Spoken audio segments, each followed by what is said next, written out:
Heads up. He hauls it in. Heads upfield. And Falk with the tackle. And so they'll begin at the 46. Looks like the defense is expecting a run.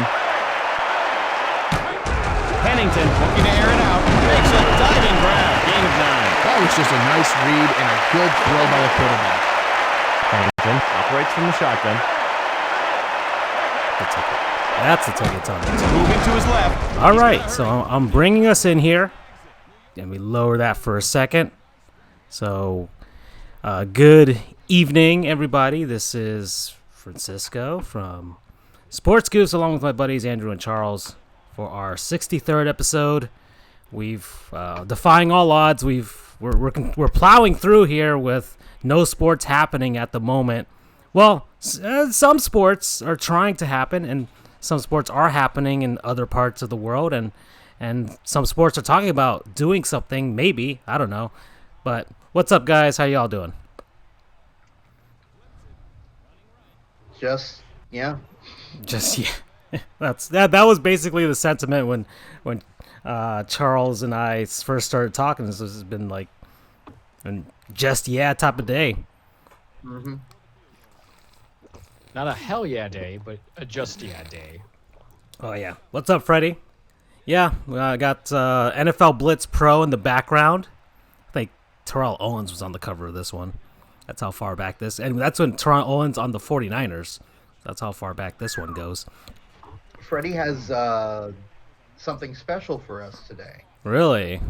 All right. Yes, he does. That sounds good already. My computer is already not handling this stream very well, but this is, I'm proud to announce, this is going to be our final broadcast using this old laptop of mine.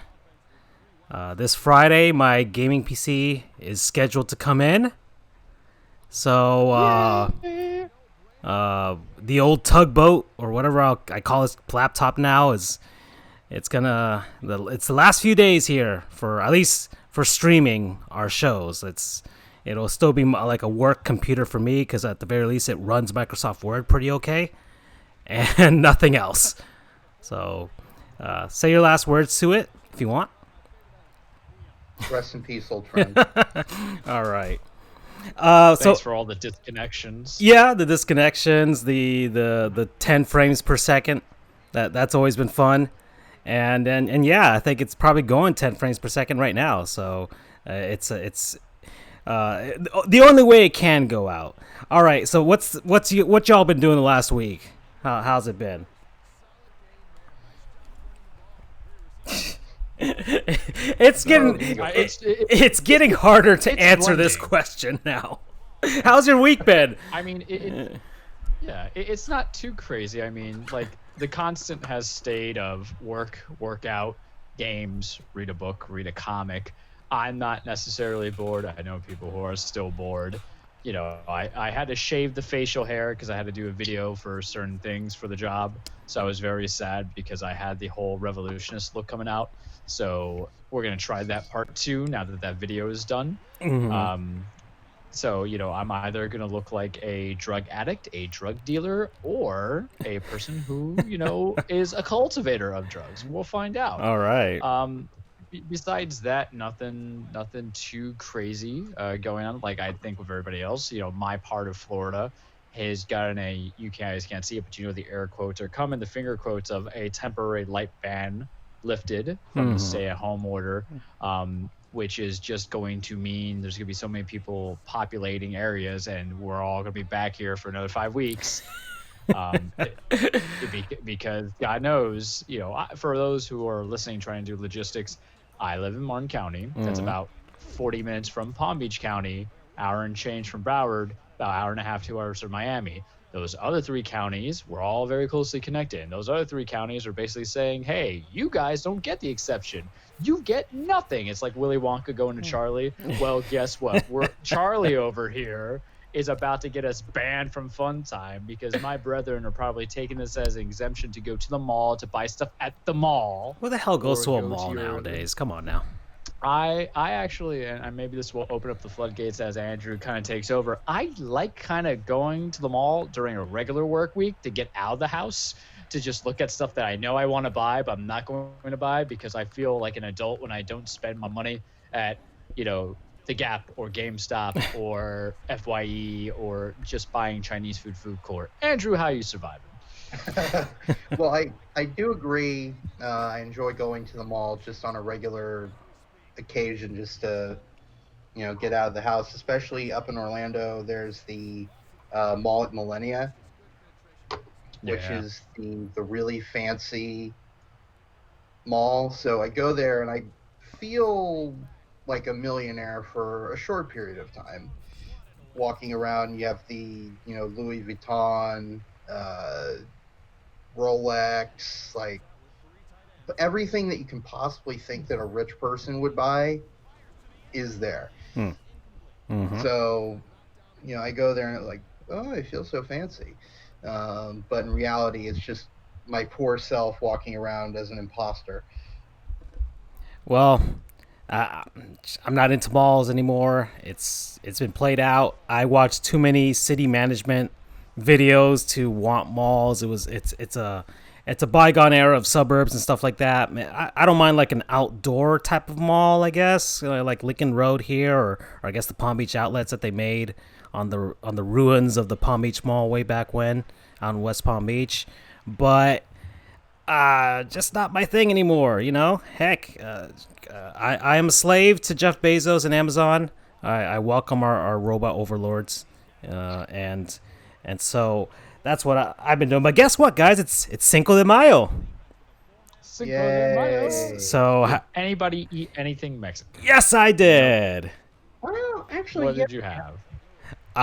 So there's a place called I think it was like Hilmeca Cantina Mexican Grill, like right down here in Hialeah, and I've ordered from them countless times before, and I'm like, I'm gonna get myself a big fat burrito and some quesadillas and some nacho chips, and that's it. That's what I got. Big fat gigantic burrito with a bunch of chicken, rice and beans, some nice mango peach salsa. That was always that's a nice treat. The quesadillas I've saved in the back. I'm already full from that lone burrito anyway, so it might be a late night snack, or I might just wait for tomorrow. And also the chips too. Chips are also saved here. But that's my tribute to the Mexicans today. How about you guys? Andrew? Well, unintentionally, I wasn't even thinking about it. We got this the other day, but I had some guacamole. Ooh. Guacamole. All right. There's this thing that we get every now and then. It's called Amy Lou chicken burgers, chicken and kale burgers, which are actually quite good. They may not sound appetizing, but they are quite delicious. And they go really well either dipped in or covered with guacamole. So we got a pack of that like a week or so ago when we got the burgers, and I wasn't even thinking. It was like, well, you just brought it up. It was like, oh, I did have guacamole today. So that's the extent of my Cinco de Mayo celebration. Senor Charles. I tried. So I went down the list because I had a burrito from the taco truck on Saturday, and doesn't get more Cinco de Mayo for Charles than getting a burrito from a taco truck as opposed to a fake establishment that says it's Mexican authentic and it's just not authentic Mexican, right? So we only had such limited time before the show, and I was actually hungry before the show because normally I eat after, but I was like starving today. And I was like, all right, let's go get some Taco Bell at least. The biggest FU to Mexican cuisine would have to be Taco Bell. But, I was ready for it. And then apparently I'm not the only one who celebrates the idea, the gringo way of Mexican food. Taco Bell are synonymous, because the line was so out there that I would still be waiting, which I was just shocked, but I'd still be waiting. So I went and I got Wendy's. So I looked at it and I'm like... Okay. I was like, well, because Tijuana Flats wasn't open. I didn't feel like going back to my taco truck because I today, guys, I'm running like a a bum shirt, bum shirt, bum clothing. I got like a Nintendo shirt that says classically trained on, and I have basketball shorts on. I am not fit for human interaction today outside of my vehicle. So Wendy's was it is, and so it's there for you in the breakfast time. It's there for you did you at least for you on a holiday? Did you at least get the chicken avocado BLT? Just I went with the bacon or the chili, or at least the chili. No, I went with the bacon. Listen, celebrating a holiday versus what you want to eat. If they're not diametrically the same, then you pass on it, and I'll just have Taco Bell tomorrow. But. It was just one of those judgment calls. I mean, I don't have tequila here or anything like that. If anything, I'll just play some flamenco Spanish guitar after, and it will be a wrap, right? It'll be a wrap. Play some guacamole and have it. Yeah, that's how I attribute my thing to the Mexican holiday or any kind of holiday that we have. If it's Boxing Day in Canada. I'll just probably have like some maple syrup. Sorry, there you go. All right. Oh boy. So I guess we should talk about actual sports at some point. So there's some. Say that till I introduce the secret segment later on. There's well, did you guys read the Goons that I sent you? I haven't had a chance yet. Oh, I want to start with that. Because I would like to. Gottlieb's Goons. Charles, did you get a chance to read what I sent you? There was a lot of many goons in there, and I'm kind of conflicted, but yes, I did. All right, so Andrew, my goons for today are Brett Favre. Initially, it was Brett Favre, and then I saw that there was a wrestling tie to this, which I did not know. I'm sure Charles can enlighten me on. Yes. So basically, Ted DiBiase and the $1 Million Man and his family. Long story short, they had like a organization fund called the Heart of David. They got an ass amount of money. That's the only way I can like phrase it, because the phrase, to quote Cisco, dumps like a truck. That's the amount of money they were receiving as a religious organization. Because, and I'm just quoting it. In regards to now, mind you, Ted DiBiase is known as the $1 Million Man, and I knew that there was some shady stuff going on for a while. But now that we included Brett Favre in the mix, it just got even better. So we can kind of tag team this, because I can give you a better reason why Brett Favre's a goon than just getting money that he didn't know he needed. There's certain thing he did when he was with the New York Jets that are yeah. Especially in your line of work. Yeah.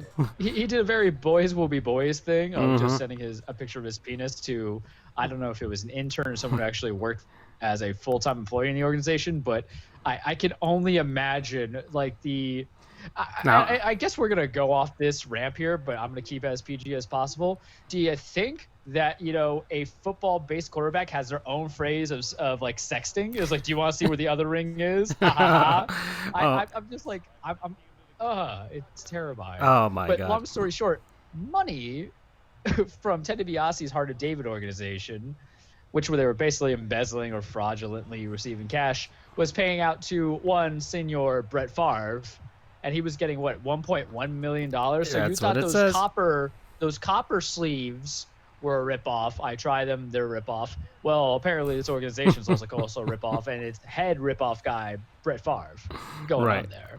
So Ted DiBiase got about almost $2 million here towards his organization. And neither of them are facing any criminal charges as of now. And remember, this is all alleged for now. And of course, this is in the state of Mississippi. So Mississippi has little money as it is, and they're just throwing it at Brett Favre and Ted DiBiase for some reason. So that's going to go great. That'll help your 50th ranked education system there. All right, Mississippi. Good on you guys. All righty. Yeah. Is that a secondary goon? Can we include the great state of Mississippi? Or would that be like too much for the one Mississippi fan we have? I think they've suffered enough with their sports, but sure. It doesn't matter for me. And they've suffered enough in many other aspects of life that it is what it is for them. All right. Well, those are my goons. That's what's happened. It just something that popped up literally today on. It was posted here May 5th here on SB Nation at 3 o'clock or close to 3:30. So I'm like, well, that's fantastic and fun. And hey, a wrestling angle to it as well. It ticks all of the boxes there. That's great. Well, the reason why it fits very well is because Ted DiBiase's whole thing was being the $1 Million Man.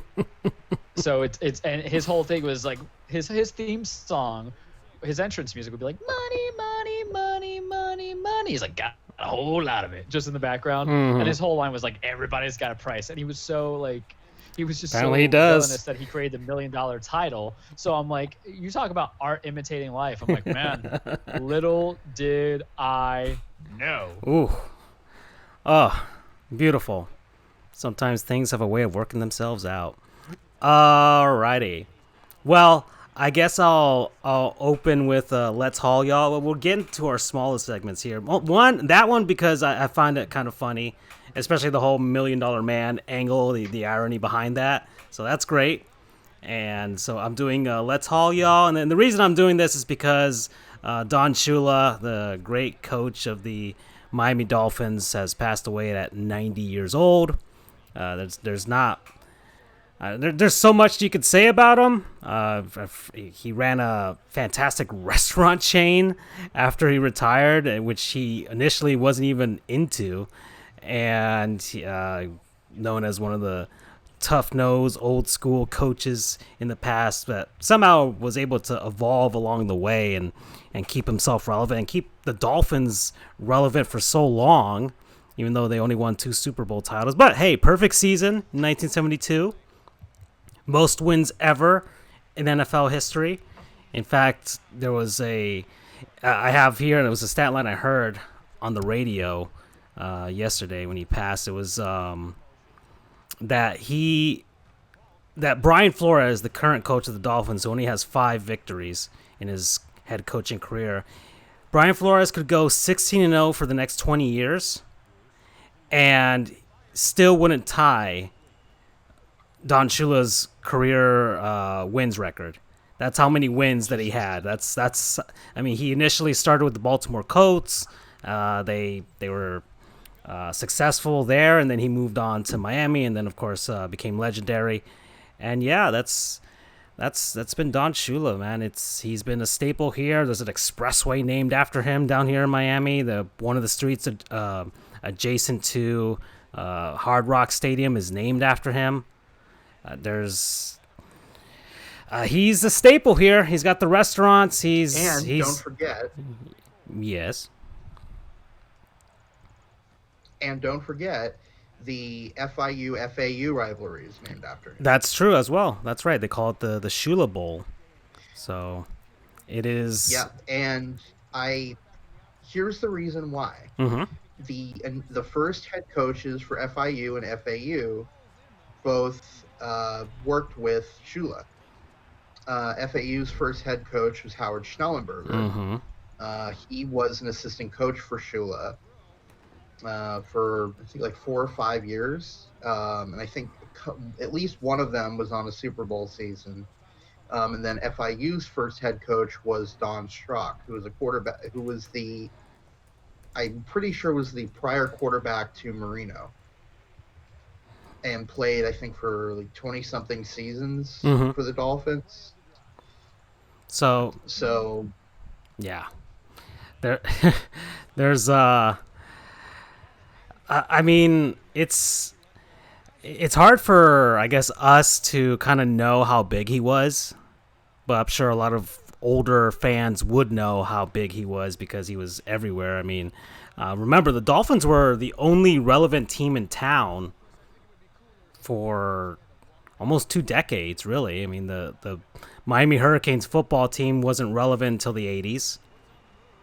There was no. It was so bad Yeah. to the point I found out it was so bad that they had to give away tickets. Yeah. In the Orange Bowl. It was that bad. Yeah, the Hurricanes were relevant till Howard Schnellenberger went there and turned the program around in the 80s. And then then there was no Miami Heat. There was There was no Miami Marlins. There's no Florida Panthers. It was just football down here, and it was professional football, and the Dolphins were good. They were, as much as, the Patriots have terrorized the NFL and especially the AFC East for the last 20 years. The Dolphins used to be that, except with less Super Bowl victories.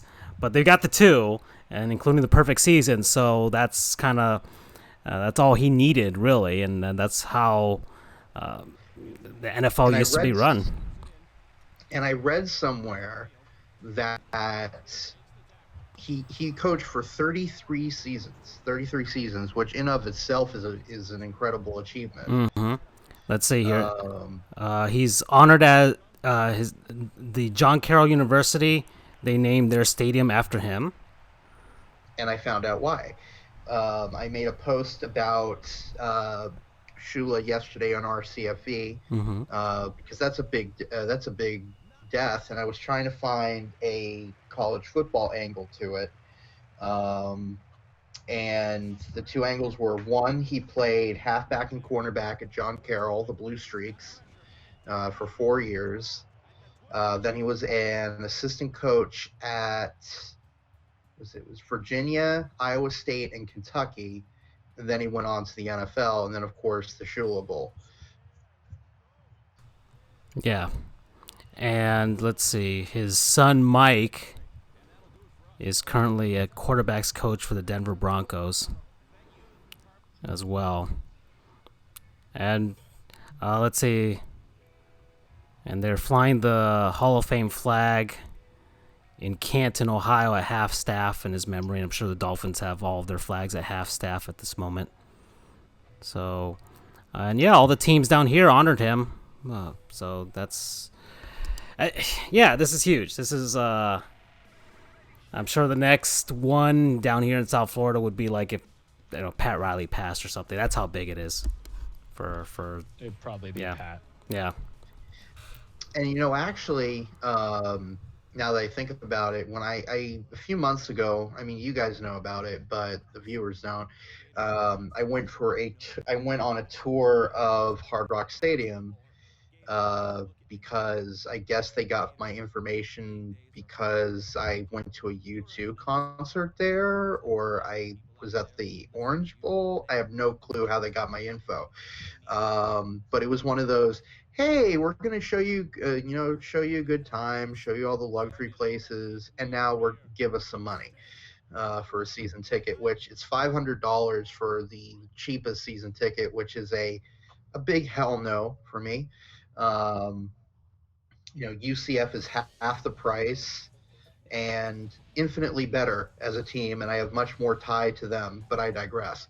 I went through the kind of luxury entrance, which is on the west side, and they had that statue of Shula being carried by two players out in front, so that was pretty cool to see.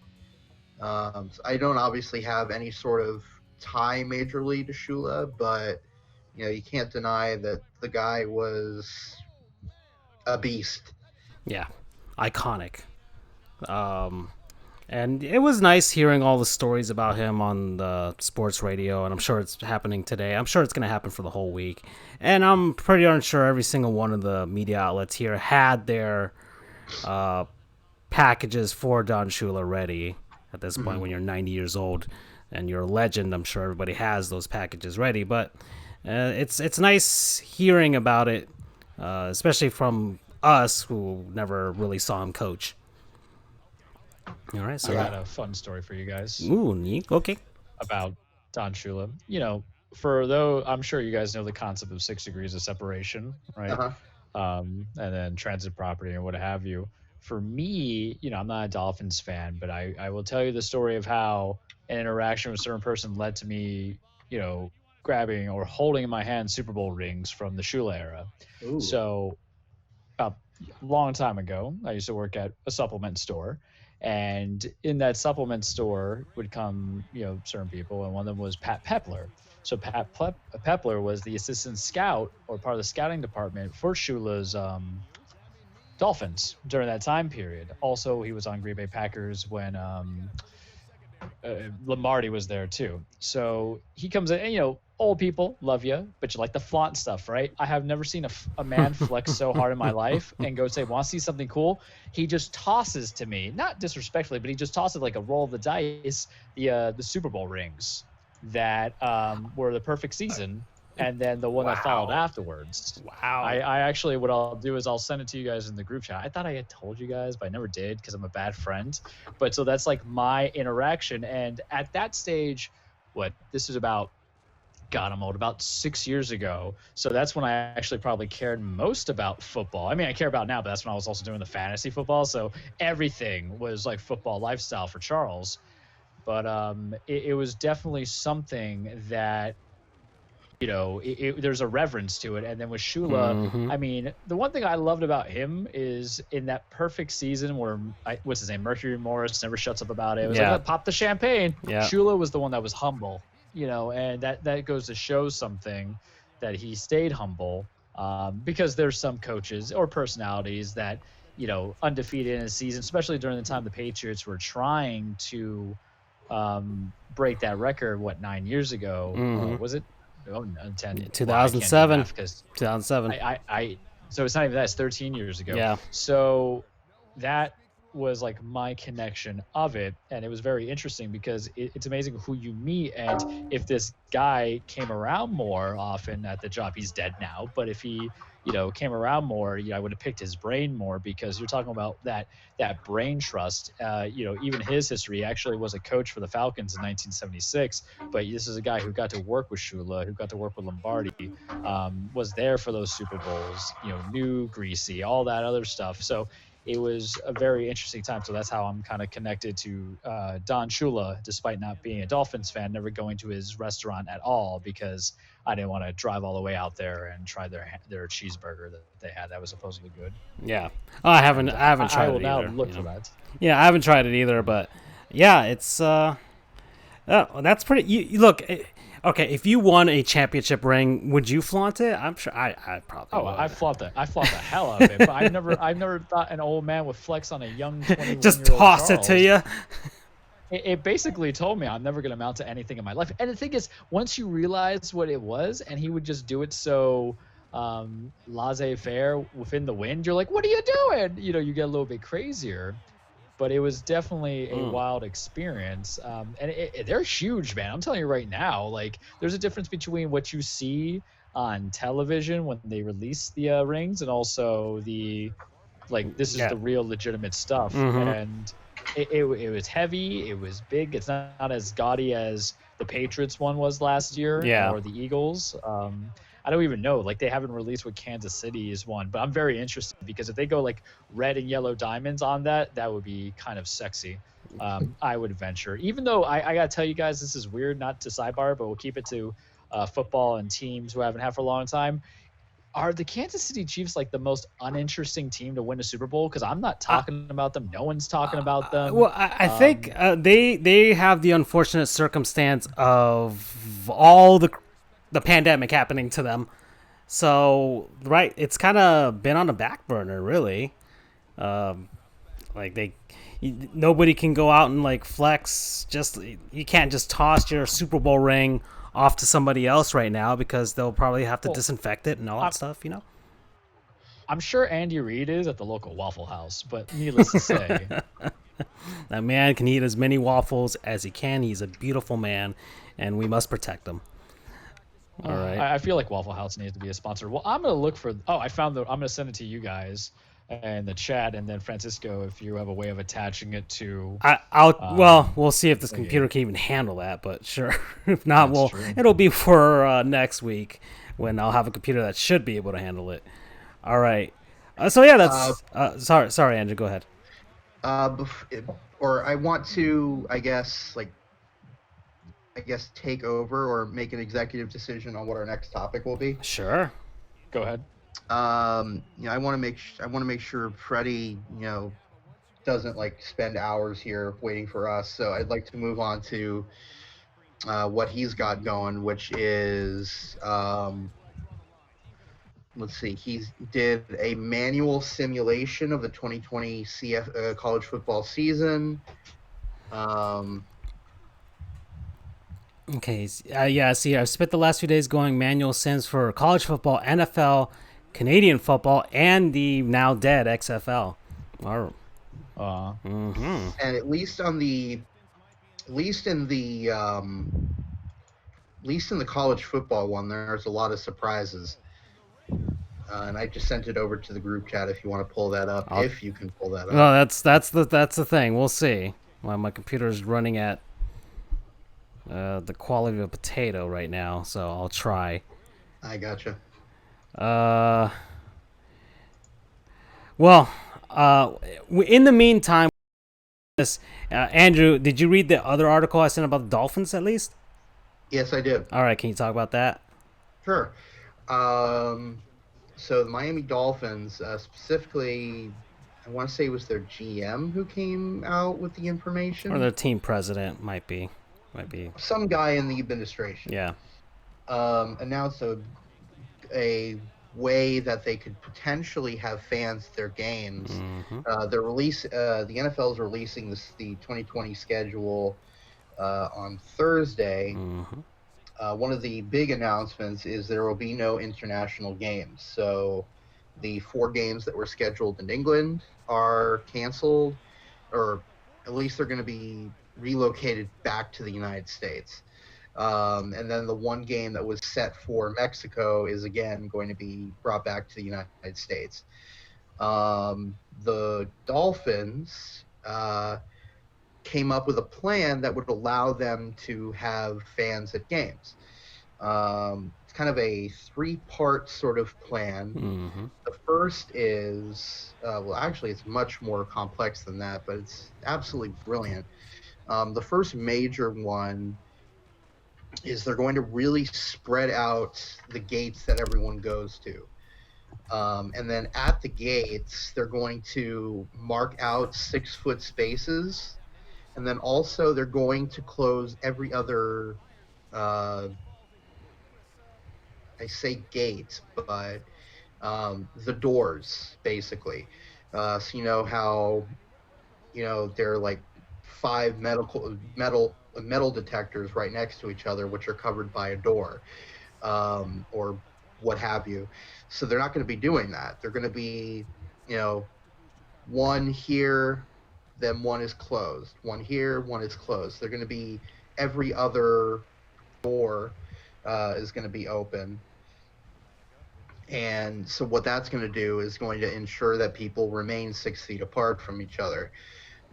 Next, what they're going to do is they're going to have designated times you arrive to enter the gate. So not everyone gets there at the same time, which causes a bottleneck and thus people standing close to each other. They're going to kind of have a rotating, you'll get a notification. All right, your turn. I guess it's almost like a fast pass. I don't know. I guess so. So they're going to do that. It's like, yeah, you have to like get a reservation in a sense to go to the football game. Right. Also, they're going to essentially cut their capacity by 3/4. Capacity of Hard Rock Stadium is 65,000. They're going to let around 15,000 in. So that is going to significantly, and I assume that they're not going to have everyone maintain their same seats. Well, I guess you'll have your seats. They said they would let people enter row by row. So like, all right, row whatever, seats whatever through whatever. You guys are going in now. Get it, right. Go. I guess if you're I guess. More in the, sorry. Go ahead. No, I'm just thinking like I guess if you're in a group with your family and friends, I'm sure they're gonna limit the group as well. Like, all right, only like 4 to 6 people to a group. I guess I'm not even sure how that's gonna work either. But yeah. I mean, I imagine like let's say you've had X seat for all these years. And a random person or someone you don't know happens to have the seat next to you, and sure, you like strike up a conversation. You've known each other for 10 years by sitting next to each other.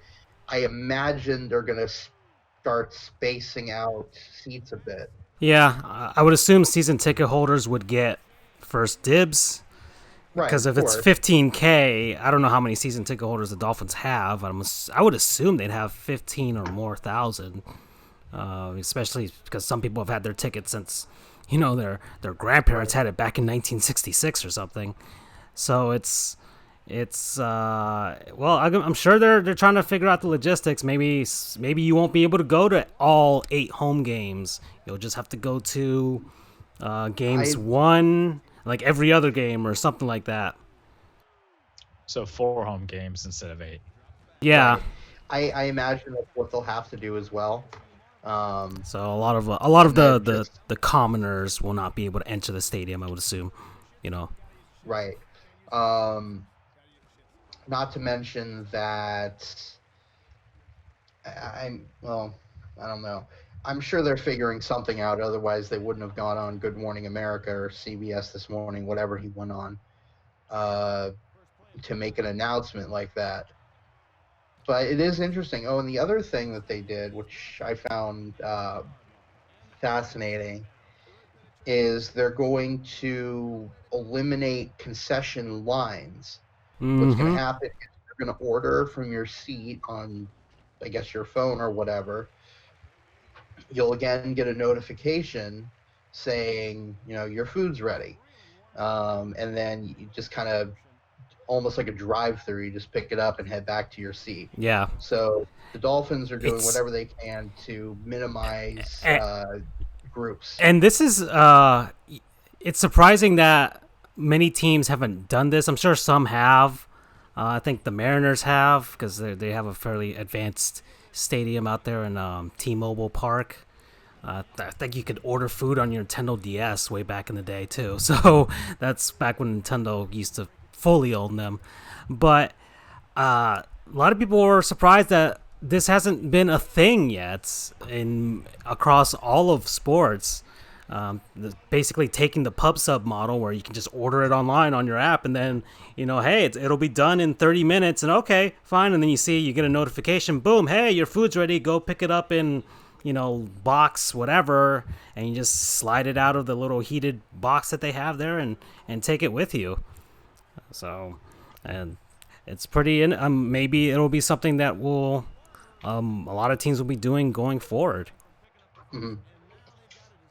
And anything to avoid, and I guess that, that would really help too for people to actually stay in their seats and watch the game, because then you would only have to get up to get whatever you need to get, and that's it. I mean, unless you just want to walk around and stuff, which you can do as well, but some people have issues with people not even going to watch the game or just empty seats sitting there and doing nothing. I watched a video about New Yankee Stadium and how a lot of hardcore Yankees fans hate New Yankee Stadium because a lot of the high roller seats are always empty, and it's a different atmosphere than old Yankee Stadium was. But that's a whole other aside. I got a question on this. It's more of a common sense kind of thing. What are we doing about bathrooms and trying to prevent that limitation? Because, listen, I don't think there's going to be a lot of people that want to be directed on how to use the restroom, right? Even if they were, a lot of people don't even listen. Yeah. Well, I imagine what they might do, if I had to make a guess, is they're going to say, okay, people in sections A, 101, 102, 103, you will have this bathroom. Okay. Or this set of bathrooms. I was about to say, I thought you were going to go with, okay, people in this section, you have to go to the bathroom at this time. If you don't have to go at this time, then too bad, so sad. You're holding it for the rest of the game. No, I'm not that stupid. So that's one. That's actually my main idea. So, yeah, we'll see. All right, so now we've got Freddy's simulation in the background. So, Andrew, if you can help explain what the heck is happening here. Sure. Well, Freddy did a a simulation of the 2020 college football season and came out with the bowl pairings. I don't know if he went so far as to predict who won the games, and by extension, who would get into and win the national championship game. But it's interesting, some of the pairings. I'll go through some of the notables, at least for us. UCF would be playing in the Military Bowl against North Carolina State. I want to say the Military Bowl is in Annapolis, but I'm not 100% sure. Let me look that up right now. Dear Lord, he said he predicted over 1,500 games on his own. Wow. That is dedication. And I was right. It's held at Navy Marine Corps Memorial Stadium, which is in Maryland, which, unsurprisingly, is the home of the Navy midshipmen. Let's see who else. Pinstripe Bowl, which is held at Yankee Stadium, is going to be Duke and Rutgers. Camping World Bowl, which is in Orlando, is going to be Syracuse, Oklahoma State. Let's get to the New Year's Six. This one surprised the hell out of me. So the Cotton Bowl, which is held at AT&T Stadium down in Arlington, Texas, is going to be Oklahoma and Nevada. Was not expecting Nevada to be the top group of 16. I mean, I can kind of see it, but I still don't know how on earth the simulation came up with that. Fiesta is going to be Alabama and Cal, which means that Alabama is not in the top four. Peach Bowl, Fiesta Bowl is held out in Glendale, Arizona. At, what's it called now? State Farm Stadium. Yeah. Peach Bowl, which is over at Mercedes-Benz Stadium in Atlanta, not to be confused with the Mercedes-Benz Superdome in New Orleans. That's going to be Ohio State and Georgia. Orange Bowl, which is down here in lovely Miami Gardens at Hard Rock Stadium, is going to be North Carolina and Wisconsin. That'll be interesting because UCF plays North Carolina. Wait, we play North Carolina this season. So, if they were good enough to make it to the Orange Bowl, if we somehow beat them, that would be a huge resume boost. Let's see. Sun Bowl in your beloved El Paso is going to be Pitt and Washington. Citrus Bowl again in Orlando is going to be Indiana, Texas. Maybe Pitt will try and recreate their worst bowl game ever. The two new bowl games this season. There are two. I forget if they're new or if they've been relocated. You have the Myrtle Beach Bowl, which is out in South Carolina. That's going to be Western Kentucky and Coastal Carolina. Then you have the Los Angeles Bowl, which is going to be held at the new SoFi Stadium. Again, I'm assuming all of my comments here are assuming the season gets played. But God knows if that's going to happen. Los Angeles Bowl is going to be Boise State and Utah. FSU is going to play against Mississippi State in the Birmingham Bowl. Ooh. That'll be interesting for my family because, my sister went to Florida State and my brother-in-law, her husband, went to Mississippi State. And we almost had that matchup, I think, for... I don't know if it was the Gator Bowl or the Orange Bowl a few years back. It almost happened, but it didn't, unfortunately. And then my hometown, or original hometown, Tulsa, is going to be playing Rice in the Armed Forces Bowl. I forget where that is off the top of my head.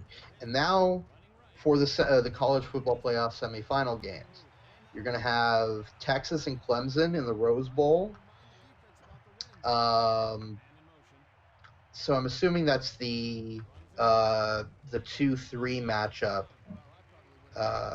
Let's see. I don't know. I'm not sure if Freddie is talking to us. I have my...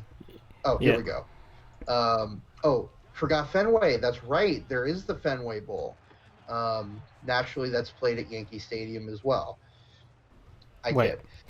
Fenway Bowl is going to be Boston College and Temple. So you're going to have hometown. You're going to have a hometown team. Hometown-ish. They're actually, believe it or not, is not a Power 5 school that is actually in, or Group of 5 school, now that I think about it, that's actually in Boston proper. I think it's Chestnut Hill is where Boston College is. They're all suburbs, but I'm nitpicking. And then Temple is in Philadelphia, so that's a pretty close. So I could realistically see that being close to a 50-50 crowd there. That makes. I picked. Yeah. Let's see what else. I mean, they held the Winter Classic between Boston and Philadelphia at Fenway Park, so kind of a reenactment. I'm not even sure. Yeah. Okay, so Freddie, I had my Twitch chat down for a sec. So Florida goes in as the only undefeated team.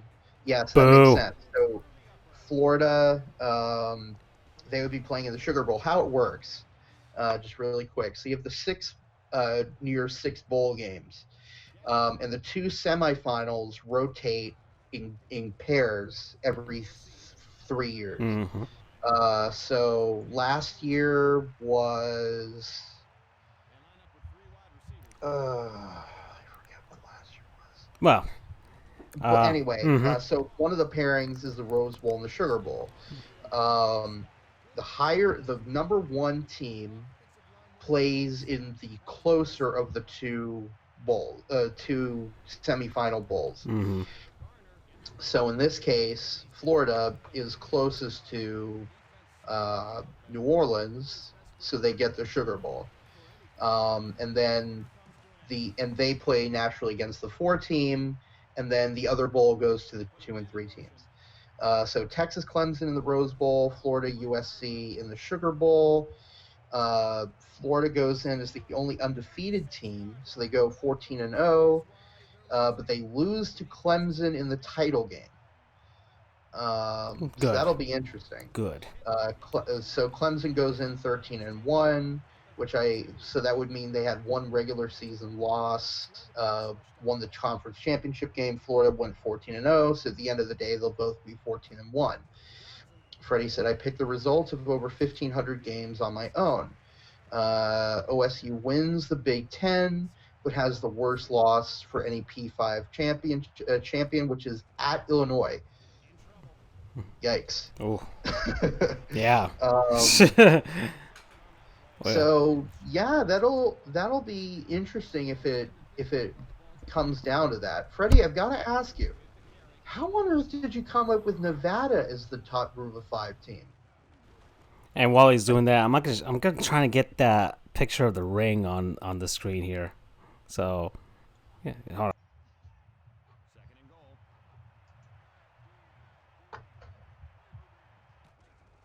Pittman with the carry. Right side. Tries to get fancy and gets nailed. Boy, they stuffed him like a Thanksgiving turkey on that one, Chris. And the offense comes out with 3 tight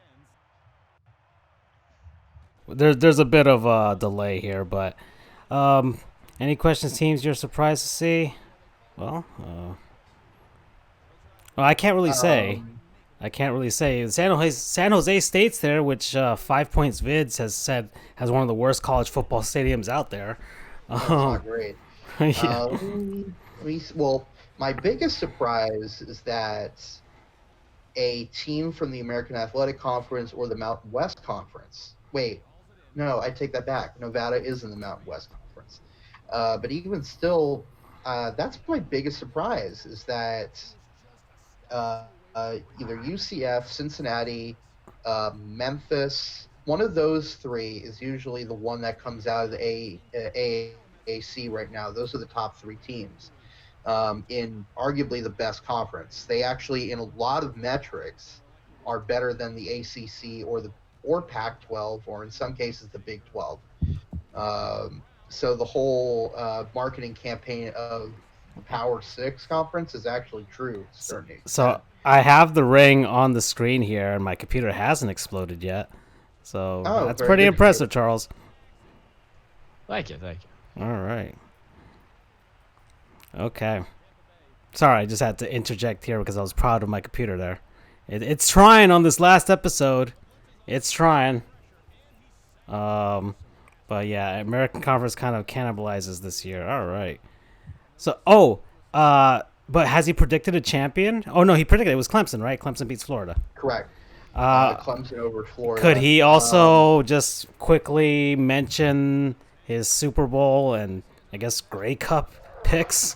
Yeah, sure. Go ahead, I'd Freddie. at least like type it in there, and we'll see. Like, and any sort of explanation. if it's the Tennessee Titans, I'm sure Charles will be really happy and hopes the season actually happens. I actually, my surprise, another surprise I have, Freddie. Rutgers is in a bowl game. They won 6 games. How is this possible? I did think they got Greg Schiano back, so maybe it's a sleight of hand to him. They went back in time and got their original team back in the 1800s to play for them. Right, exactly. But like their nickname is Buckers for a reason. They suck. Well, they have not always sucked. The Buccaneers over the Ravens in Tampa Bay. Ooh, that's fascinating because that means that would be the first time that a team has been the home team.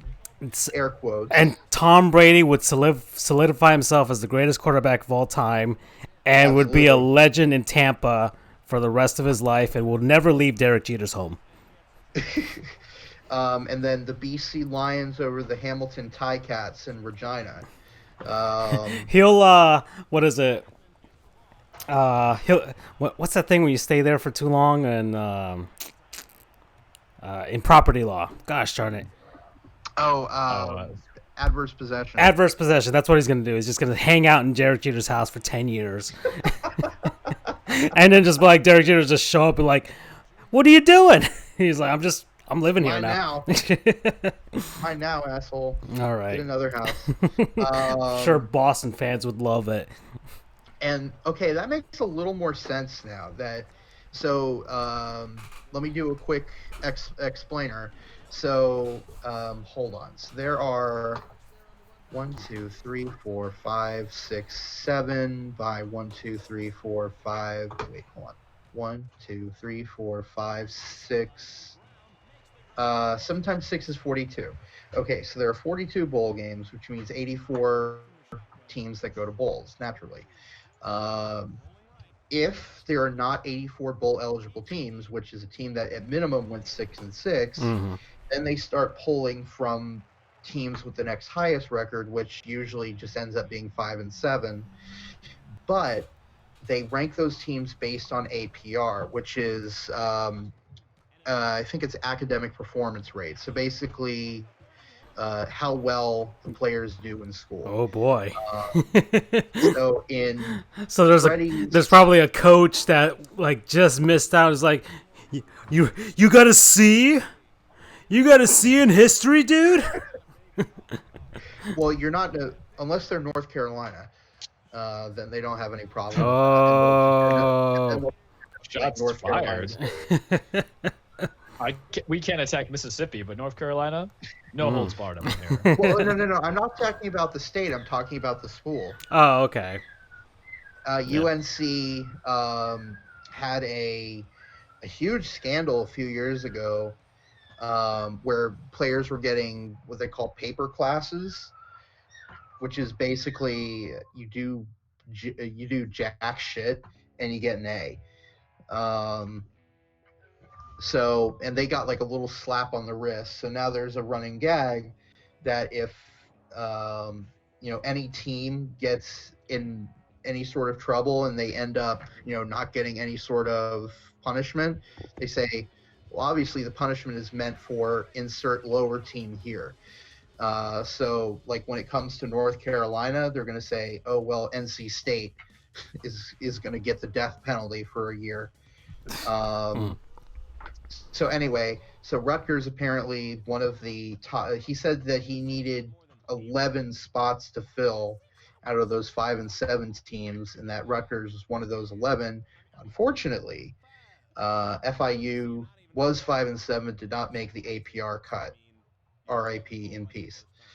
And then before I end, because I know we're getting to 8 o'clock, let me see if I can find FAU, because I know that's another alma mater.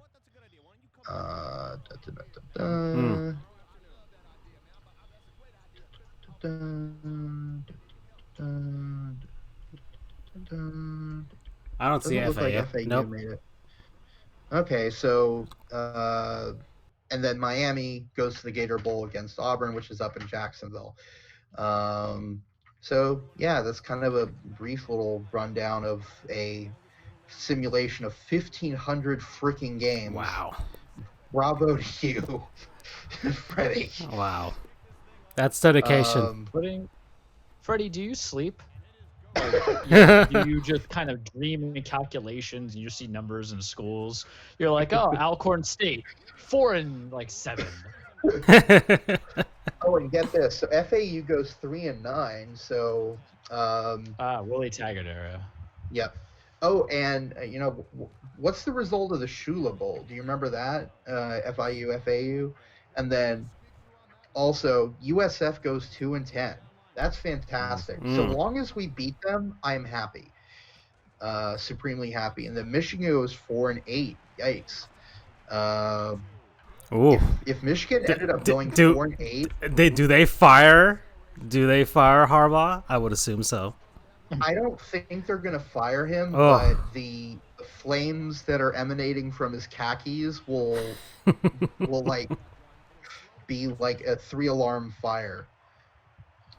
He'll be wearing blue jeans the next year. FAU wins the Shula Bowl despite going 3-9. Yikes. Oh well. And that's how FIU misses out on a bowl game. Where did Freddie have UCF going?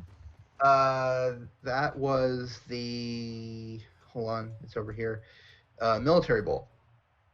Thank God. Okay, so at least UCF beats USF. That and them having a massive regression is all that I care about. All right. All right, so it's 8 o'clock now, and you know what that means, ladies and Yeah, gentlemen. well, let's call it. It's technically 57 minutes in, but I don't have anything that'll fill up 3 minutes for now. So, it's a word from our non-sponsors, people, places, things, concepts, what have you, that we've been enjoying over the past week, despite the fact that, well, we're basically trying to find things to do within our homes.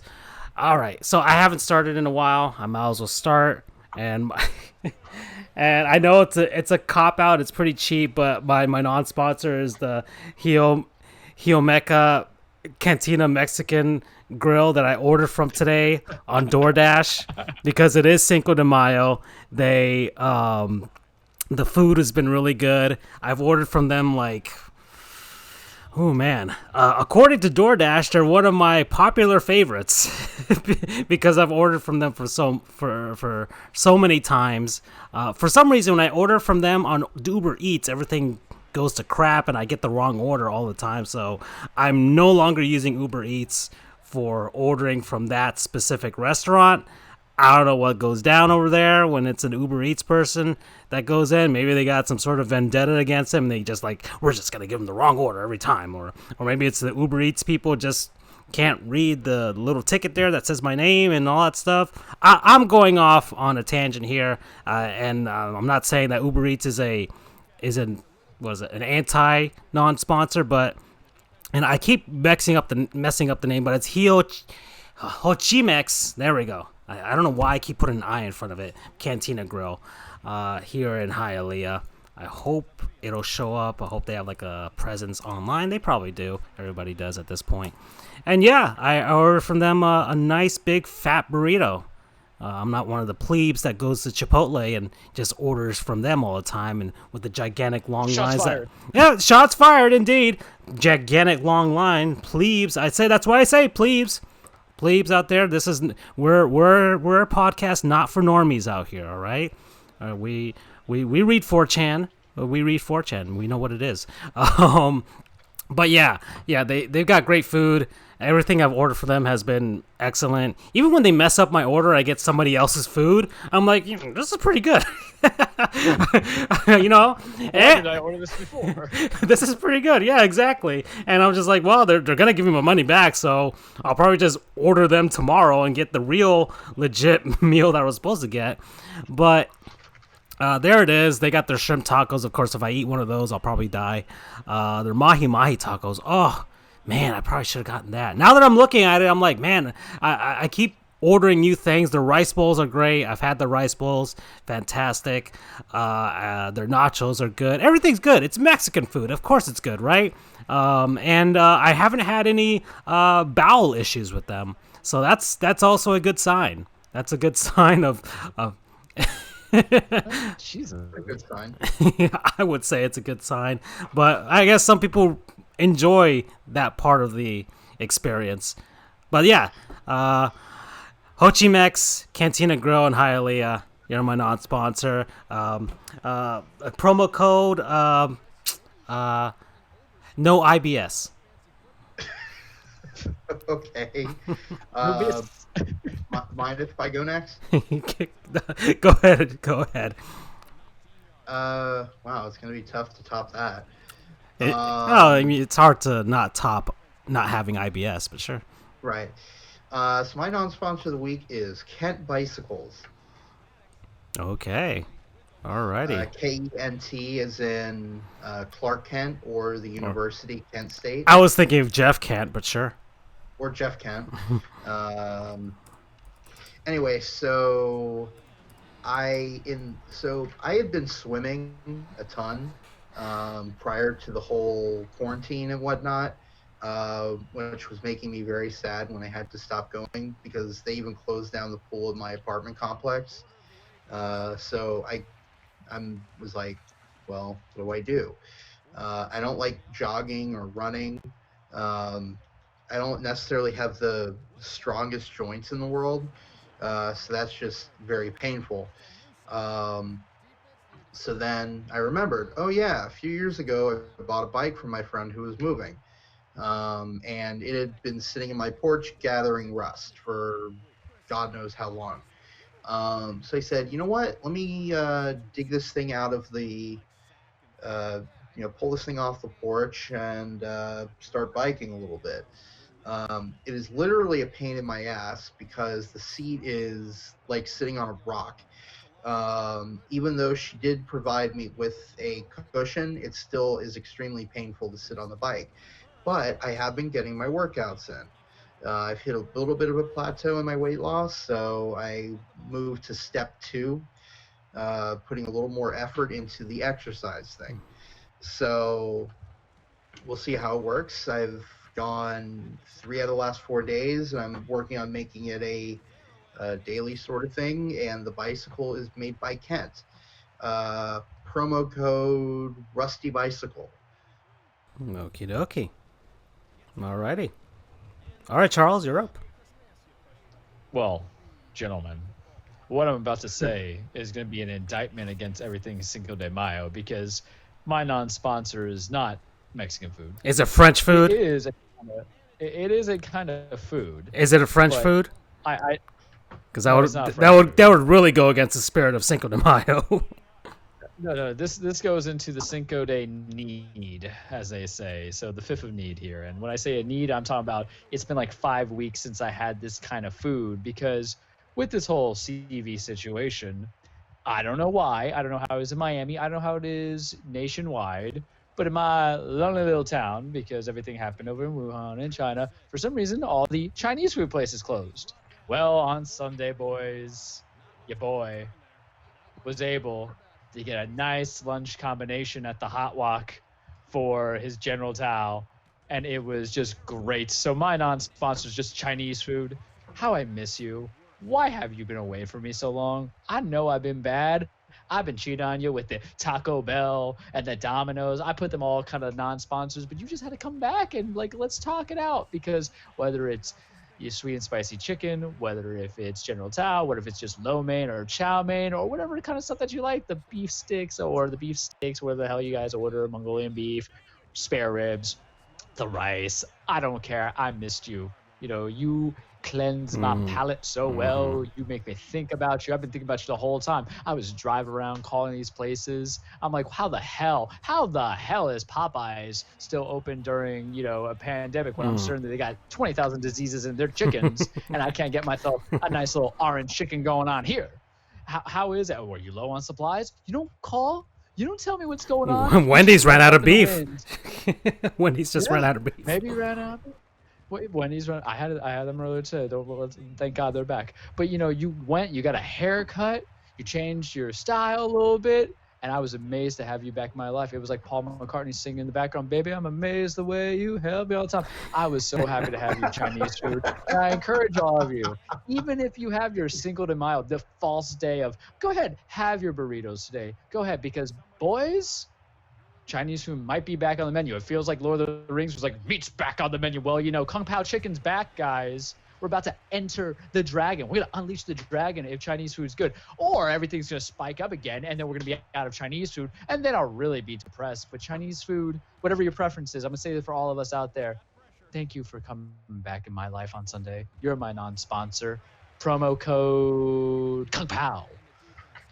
And before we move on, Yeah. Freddie gave us his non-sponsors of the week.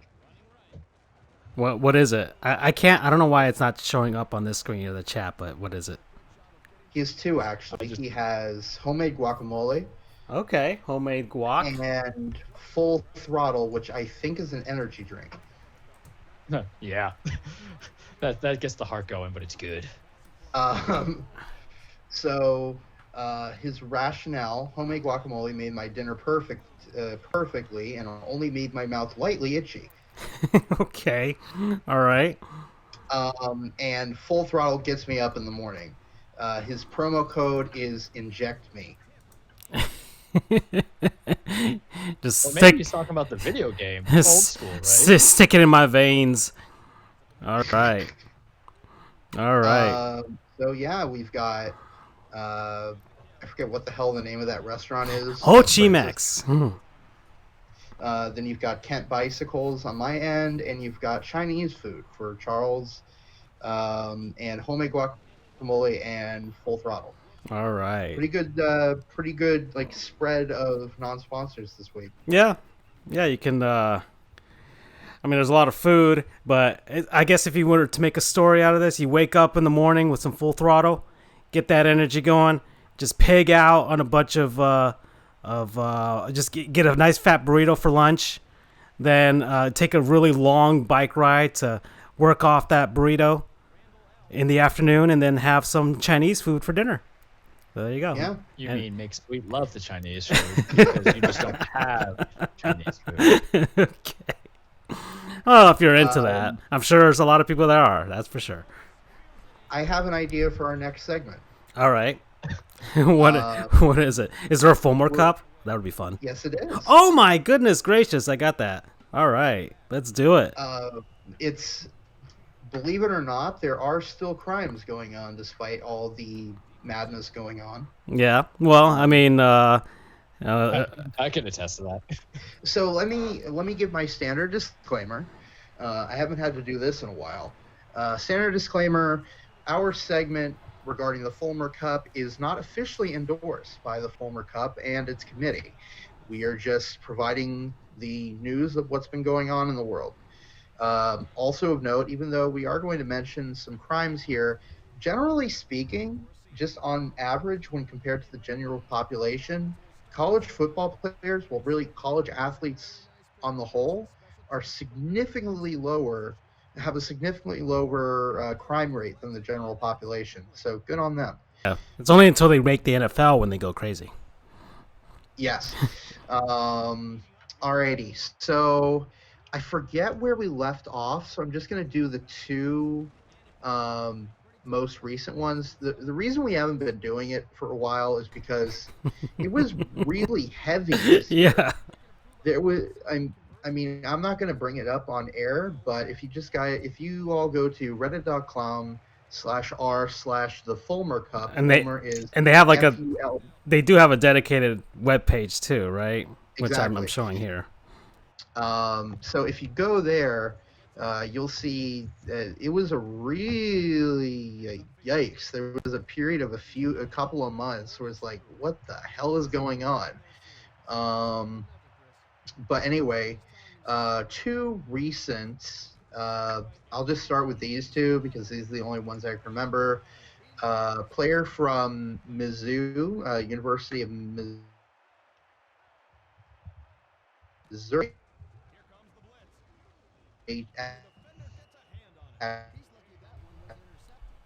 arrested computer. Let me do the one that I do know off the top of my head because All it right. came down the pipeline this morning. Okay, there we go. Mizzou defensive lineman Antar Thompson was arrested on suspicion of operating a motor vehicle in a careless and imprudent manner and resisting arrest / detention / stop by fleeing. This happened last month, April 20th. So that was one, and then the other, UCF finally broke its streak of not having any sort of arrests. Unfortunately, UCF defensive lineman Raymond Cutts was arrested by Orlando police for carrying a concealed firearm and grand theft in the 3rd degree. Now, I don't know what monetary limit grand theft in the 3rd degree is here in Florida, but that's generally a lesser penalty monetarily. So, yeah, I mean, pretty compared to how we were in January and February, significantly fewer crimes going on, which sort of makes sense since people are not active and out and about. But you can never stop the Fulmer Cup train. Right. Okay. So we finally have one of those. Yeah, that's it for Fulmer Cup update. All right. Well, and I'll keep my eye on things, see any updates in the future. that's all right. So thank you, Andrew. And, well, I'll just get some of these smaller ones out of the way as well. I got a minor league team for y'all. So better know a minor league team. I highlight one of the 5 billion minor league teams out there. They're like stars. There's just a bunch of them out there, and we're trying to cover them all, but we probably won't. We'll probably leave this realm and not have covered every single minor league team out there, especially when they keep relocating and expanding and contracting. So, it's just the way it is. So my minor league team today are the South Carolina Stingrays. If I can actually get this darn thing to refresh and show it up here on the screen, if that would really help. That would really help here. If it would just do that for me, computer. Really? This is the last episode you're doing this, and you're already all right. You know what? I'll just talk about it. All right. So the South Carolina Stingrays, they were established in 1993, and finally Google's popping up here. They are the ECHLs. They are the longest continuously operating ECHL team right now, and that means they. Not like longest established or older teams, older franchises, I would say, but they have remained in their original town, original city, the longest of any ECHL team currently. So they haven't relocated. They have remained in North Charleston, South Carolina, their entire history. They've remained in the same arena. That's they haven't done anything. They've changed ownership and all that stuff, and they're still going.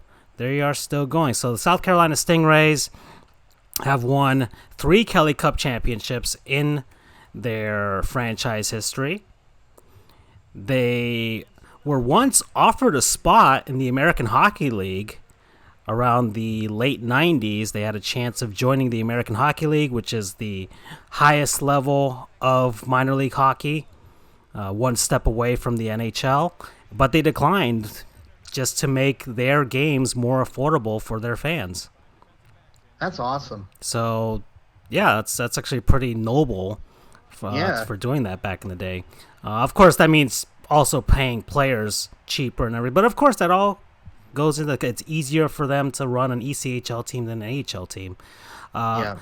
They're affiliated now with the Washington Capitals, and they've been affiliated with them since 2014. They used to be affiliated with them before that, earlier on in the early 2000s. And they've also been the affiliation of the Boston Bruins and the Buffalo Sabres. So they're currently the next level up for the AHL team are the Hershey Bears, and then after that, the Washington Capitals. Over 30 former Stingrays players have gone on to play in the NHL, and 3 of them have won the Stanley Cup.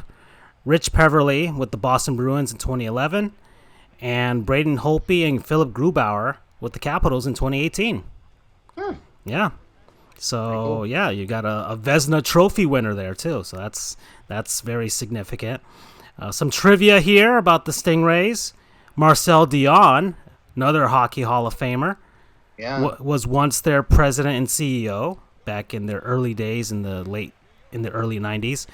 He was acquitted of assault due to an issue with the old team president and his friend, because Marcel Dion was trying to remove some advertising at the arena, and I guess there was some sort of squabble that happened, and they pressed charges against him, but he got acquitted.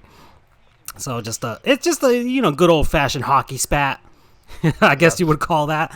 And then little Houston Astros in these guys, they were accused of circumventing the salary cap in 1997 after winning their Kelly Cup championship. So what happened was they were accused of circumventing the ECHL salary cap by colluding with the city of North Charleston to funnel money through a city-run youth hockey program to provide payouts to the players.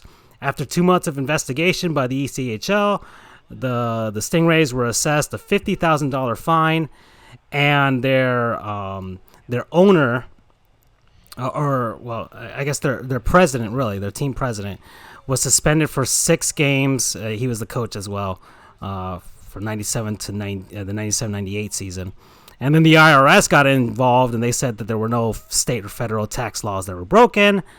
But, of course, the ECHL had to reevaluate all of their salary cap measures and restrictions after that. So I guess somebody in North Charleston really wanted to win a Kelly Cup championship and trying to get the best players. So, that's what's going on. But, of course, they won 2 more Kelly Cups after that. In 2001 and 2009. They currently play at the North Charleston Coliseum, which opened in 93 along with the team. Capacity of 10,537 for hockey. Also home to the Charleston Southern Buccaneers basketball team, college. Ooh. So there's know your college team name trivia for you. I actually knew of Charleston. Gosh darn it, Andrew, you are good. Well, let me explain the reason why I know of them. All right. In 2011, my second ever UCF football game was us against Charleston Southern. Oh my goodness. It was the first game back from us winning our first bowl game, which is the 2010 Liberty Bowl against Georgia. And that was my first regular season game that I attended in person for UCF, or really any sort of high-level football. And I'm not counting high school. So I know of them quite well. All right. So the North Charleston Coliseum, I love the nickname they have for it. Well, one of them is Hockey Harbor, USA, which, of course, Charleston's on the coast of South Carolina. But the other one is Casa del Rey. And, of course, Ray is spelled R-A-Y for the Stingrays. So that's nice. That's a nice little nod there. And I guess to throw a bone to Charles, they have some wrestling history at the Coliseum. They've had several televised events, including Your House 8, Beware of Dog, a pay-per-view for the then WWF. WCW Uncensored in 1997. And WWE Raw in 2002, 2005, 6, 7, 13, and 15. So there you go. So that's all I got. South Carolina Stingrays. There you go. Freddie came in. He named a possible NFL minor league team after a former ECH team, Tallahassee Tiger Sharks. Oh, I like that. That's a nice throwback there. Of course, they played at the Leon County Civic Center where Florida State basketball plays. Indeed. And actually, speaking of NFL, Freddie gave us his predictions for the 2020 season, which I sent over to the group chat. But I can just go down the list really quick if you so desire. Freddie, I have a question for you. Wait, hold on. Super Bowl champs. Let's see. And so, hold on. So, you have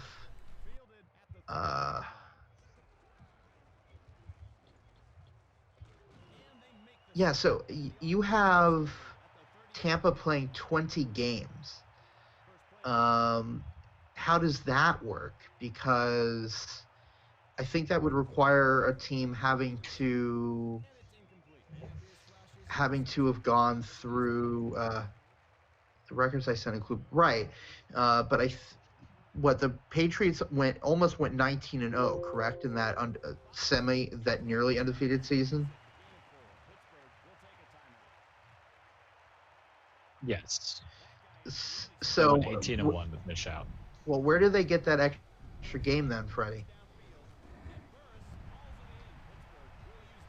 Because I was going to say you included the 17 games now in the NFL season, but I see a lot of 8-8 teams, so I'm not sure how that 17 is per conference this year. That's right. Okay. yeah, Got it. Okay. he's got the Titans going 13-6 plays the and repeating at the that's conference right. finals. So wait, who did Tampa finish behind? 17-3 Super Bowl champions. The New Orleans Saints are 13-4. So Tampa wins the Super Bowl. They win their division as well. They beat out the Saints, the Falcons, and the Panthers were about to get wrecked, according to him, this season. The New York Jets are going to get wrecked. That's always a fun sight to behold. Cleveland Browns are going to go 11-6 and make it as a wild card. All right. Don't lie to us, Freddie. Don't lie to Cleveland. Don't give them hope. The Las Vegas Raiders are going to go 2-14. That's going to be great for the NFL. Oh, empty seats in Vegas. If that would actually happen. Empty seats in Vegas. Empty seats in Vegas. Derek Carr gets traded, even though it's probably not his fault. Yeah. The LA Rams go 6-10.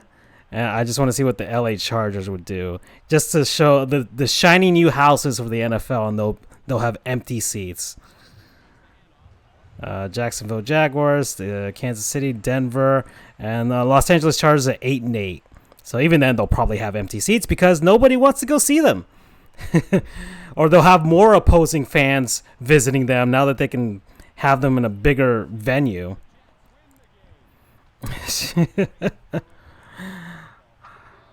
And hold on, Organic Orange 37. Where is Iowa on that bowl chart? He wanted to know. Oh, Freddie, or Andrew, somebody who has the chart, because I just switched it for the NFL. Freddie just Dallas is the 1 seed. Okay, so Yeah. Iowa was not there 4-8, to which Organic Orange 37 responds, "For fuck's sake." Oh boy. All right. One adjustment though, I'd have the Pats closer to 5-11, move the Cards and Broncos down. So the Pats, okay. I'd have the Pats closer to 5-11. All right. So according to this, the Bills would win their division. The Patriots would go 3-13, which, let's see, the Jets are going 2-14, and I would assume they have the worst record according to Freddie's prediction here. Now, would no, the Las Vegas Raiders would also go 2-14. Now I'm looking at the scenario here. If the Jets are projected are projected as the worst of the two teams and have the number one pick, would they just completely and assuming Trevor Lawrence is the de facto quarterback at number one, would the Jets just toss aside Sam Darnold for him? I would say so. I don't think so. You don't think they would? I think they would bite and get a lineman, because it's always the thing that they'll do with Joe Douglas. They'll be like lineman or another wide receiver, because you still have him under that rookie contract. Trevor Lawrence itself, he didn't really play exceptionally well last year in college, from what I actually saw him playing in Clemson. He hit the burner, of course. I think he was a little bit injured, and then he got a little bit better. But the idea is that why would you want to keep getting another quarterback every couple of years? If anything, you just fire Adam Gase, right? I'm just thinking now that the Arizona But Cardinals they might have get a done running what back. they've done, I'm sure a lot of teams would just be like, you know what, let's just try again. But you got to remember, the reason why they did what they did, aside from them knowing whether or not Josh Rosen is a myth, is just because the pimp Cliff Kingsbury, 50 Shades of Cliff, as we Yeah. call him, he had a particular style that required a system quarterback in that air raid offense, and Josh Rosen wasn't really that guy, and they sold it on them. And I think the only reason why they kept on Rosen was because they were waiting to see what offer someone would get for the first round for their first pick, and it didn't come to it. I mean, I agree with Freddie in the idea that Jets keep Darnold, but Carr doesn't stay with Oakland or Mariota. Well, Mariota has that fully guaranteed contract. If anything, Derek Carr is going to go to New England, right? Because if Jarrett Stidham doesn't cut out, he's still going to be like, 30, I think? He might even be younger. And, John Gruden's just going to pull this whole facade like he's been doing the last 3 years that he can make anybody great. Yeah. He needs his quarterback. I totally have And this then under there's gonna be Bill control. Belichick. Yeah, and there's going to be Bill Belichick, drooling the way I looked at my Chinese food, saying, wait a second, you want to give me an above-average quarterback who's conservative and doesn't like to take shots down the field or throw picks? Give me that boy. Because Carr right now is 29. They have a bad year in Oakland. He'd be 30. That's prime. And these days and age for quarterbacks, you're good for another 5, 6, 7 years. So, yeah. But, of course, they would screw up anyway. It's Oakland. Or it's Las Vegas. It's no longer Oakland. It's John Gruden. That's all we call it. It's the Las Vegas Grudens. Why are we even calling them the Raiders anymore? Yeah. And they So completely here's- sold their soul here's, to him, too. Here's an interesting question then. So Freddie gave the number one pick to the Jets, and he believes that they're going to stick with Darnold, which I think you guys alluded to as well. So I would assume and he also believes that the Raiders, I don't think the Raiders stay with Carr or Mariota. So logic would dictate, unless something majorly goes wrong, that Trevor Lawrence would end up being, especially if they win the national championship, that he's going to be the number 2 pick, unless, I don't know, the Jets and Raiders said,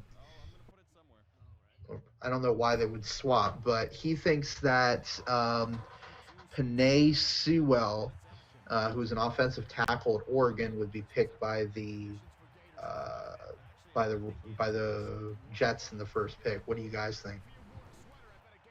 I could see it. The idea is that you're going to build around. They got Andrew Becton this year, or whatever his name, or Mekhi Becton. I don't know his first name, but Becton as their defensive tackle. The idea is that they believe, or as their offensive tackle, they believe they have the quarterback of the future in Darnold. In that rookie year, he showed moxie. In that second year, he had mono. This is year 3. The idea is let's build the line. We'll have Le'Veon Bell and Michael Perrin, and now the newly signed inconvenient shrew Frank Gore, who's never going to die, going at it. Build your guy, protect him. They'll probably just try to knock out some cap space elsewhere and draft some other wideouts. And they'll go all in on Darnold and say, we gave you the ultimate protection. We gave you the receivers. We gave you the running back. And oh, by the way, they're going to probably trade Jamal Adams to get more additional first-round picks, even though that would be very silly of them to do it. But it is a complete New York Jets thing. It's the idea of you take the best player available versus a player of need. Because if it's just a question mark, versus being a player of need, I think you just take that player of need. Your quarterback is not your player of need. It's just a question mark going into year 3 or 4. I've always liked Darnold's potential, coming out of USC into the bigs. I think the problem is it's just the Jets, and when they drafted him, they were very disorganized because they weren't even set. That first year he's drafted, I forgot their coach. I'm sure Freddie could remind me right now. And then he gets fired at that year, and bam, in comes Adam Gase, which came to no avail from the fanfare, from the media, from former Dolphins fans. The only person that liked Adam Gase getting hired was Adam Gase. And hat manufacturers to cover that ugly-ass head of his. And that ugly-ass head of his. So what happens is that if you fire Gase again, or you fire Gase this year, how could you not keep Darnold on the hopes that you just need to get the right guy to coach and capitalize? I mean, you need that consistency, because if Gase goes, probably also does go, I think it's Joe Douglas now who's running the Jets' front office. There's nothing wrong with taking a lineman in the first pick of the draft. Jake Long, despite the fact it made everybody go crazy because of all the other opportunities it had, was a pretty dominant offensive tackle. It's just the injuries finally got up to him. And the idea is that you can have that shiny toy of a first-round quarterback, and then if he constantly get injured or he doesn't go up to play in the expectation, the pick that he's in the draft, then you missed out on all these other guys that kind of came in. And there's a plethora. I'll give you one right now currently. Mitch Trubisky. Guy was, the second pick in the draft. He got traded up for the Bears. Now he's not getting his fifth-year contract picked up. Now he's, going to be competing with Nick Foles. Question mark pick versus a position of need. And was he a position of need at that time? Maybe, but you could trade for somebody. You can go back in later rounds. We don't know. Especially all else fails. Let's think about this here. They could really just steal Andy Dalton when he goes back into free agency next year and have this whole veteran pushes rookie and let's just win now kind of thing. So here's something interesting. Freddie just pointed me to a website called thedraftnetwork.com, which makes its own mock drafts and already has something going for 2021.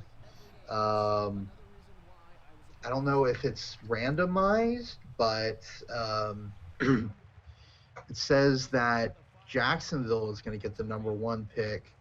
They're going to go with Kyle Pitts as a tight end from Florida. Penei Sewell will be going to Washington. They're saying that Trevor Lawrence is going to be drafted by the Lions at 7. That makes sense. Which is interesting because let's see teams that would be passing him up. Jacksonville, interesting. I guess they're going to stick with Gardner Minshew. Washington, okay. Bengals obviously are not going to be drafting a quarterback anytime soon. Carolina is going to pass on him for a linebacker. The Jets, again, they're going to probably stick with Darnold. Giants, they're not going to be picking up anyone because of Daniel Jones. So yeah, it looks like so it is random. Lawrence fell to 11 one time I did it, so does Freddie. Wow.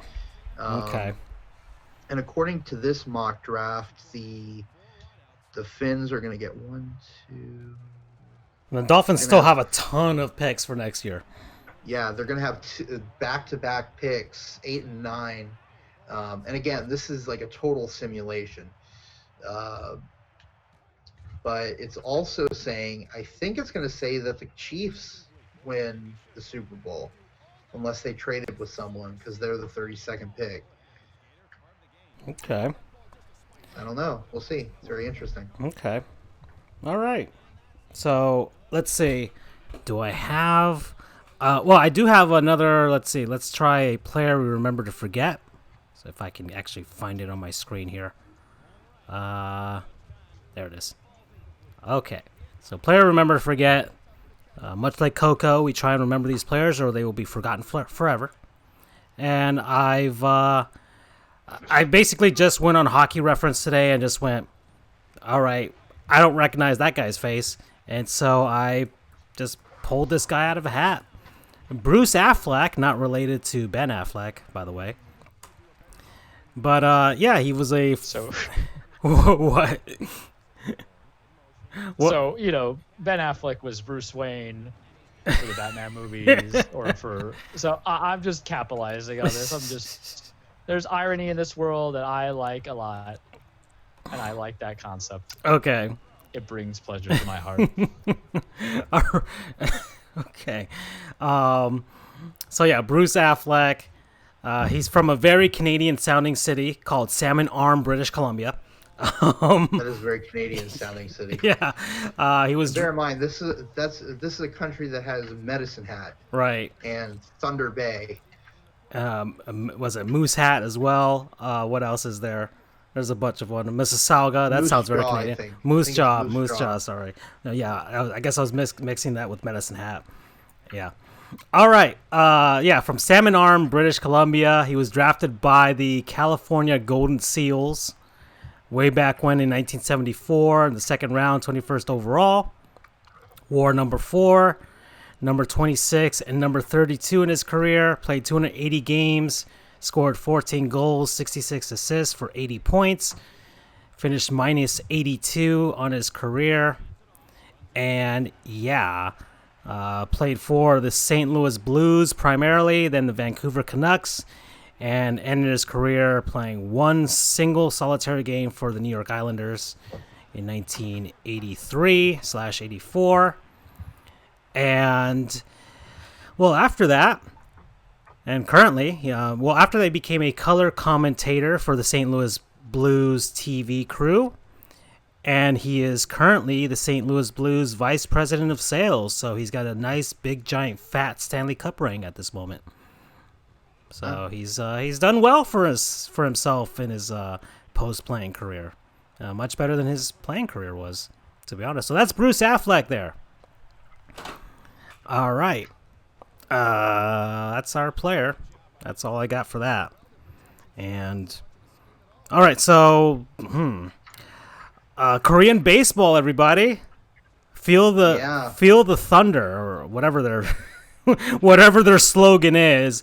It's happening right now. They've already started baseball in Taiwan before that, but I guess not many people know about the Taiwanese, or was it they call it Chinese Professional Baseball League? But more people know about the Korean baseball organization because they've produced some Korean players here in Major League Baseball, or in some of our MLB players have gone there to kind of resurrect their careers to come back here, like Eric Timms with the Brewers.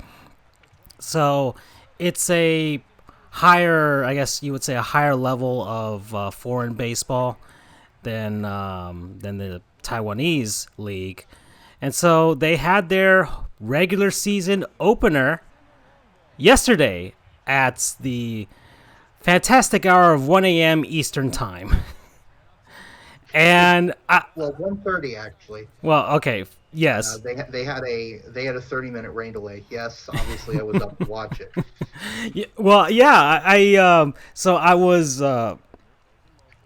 I didn't realize that they were opening yesterday, but I was kind of perusing our Russian channel, and one of the Russian groups that we follow was posting the regular season opener. I'm like, oh, this is a thing that's happening, so I gotta watch it.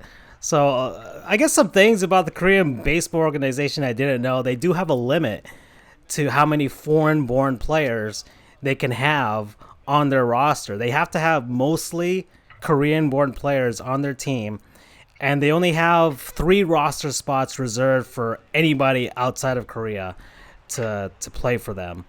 And I don't know why that rule isn't in place. Maybe just to have more Korean baseball players. Well, the CFL has a similar regulation.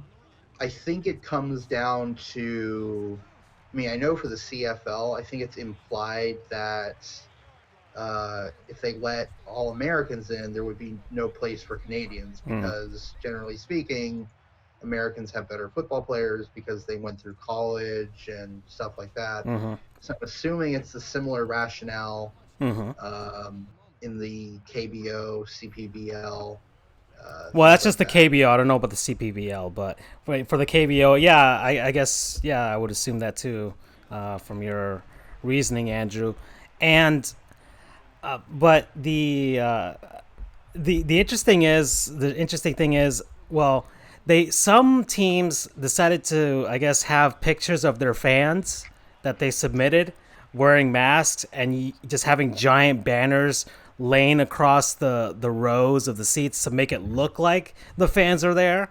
So that's an interesting little innovation that they've tried, and I guess some sort of fan interaction. It's like, hey, I'm in my season seat, technically, in a way.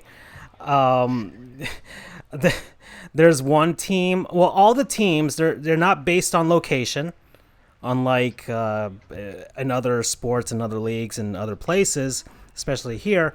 They're all corporate-based teams, so they're all owned by a corporation out of Korea. So there is a Samsung team, there is a Kia team. There's they're all named after it's the Samsung blank and the Kia blank.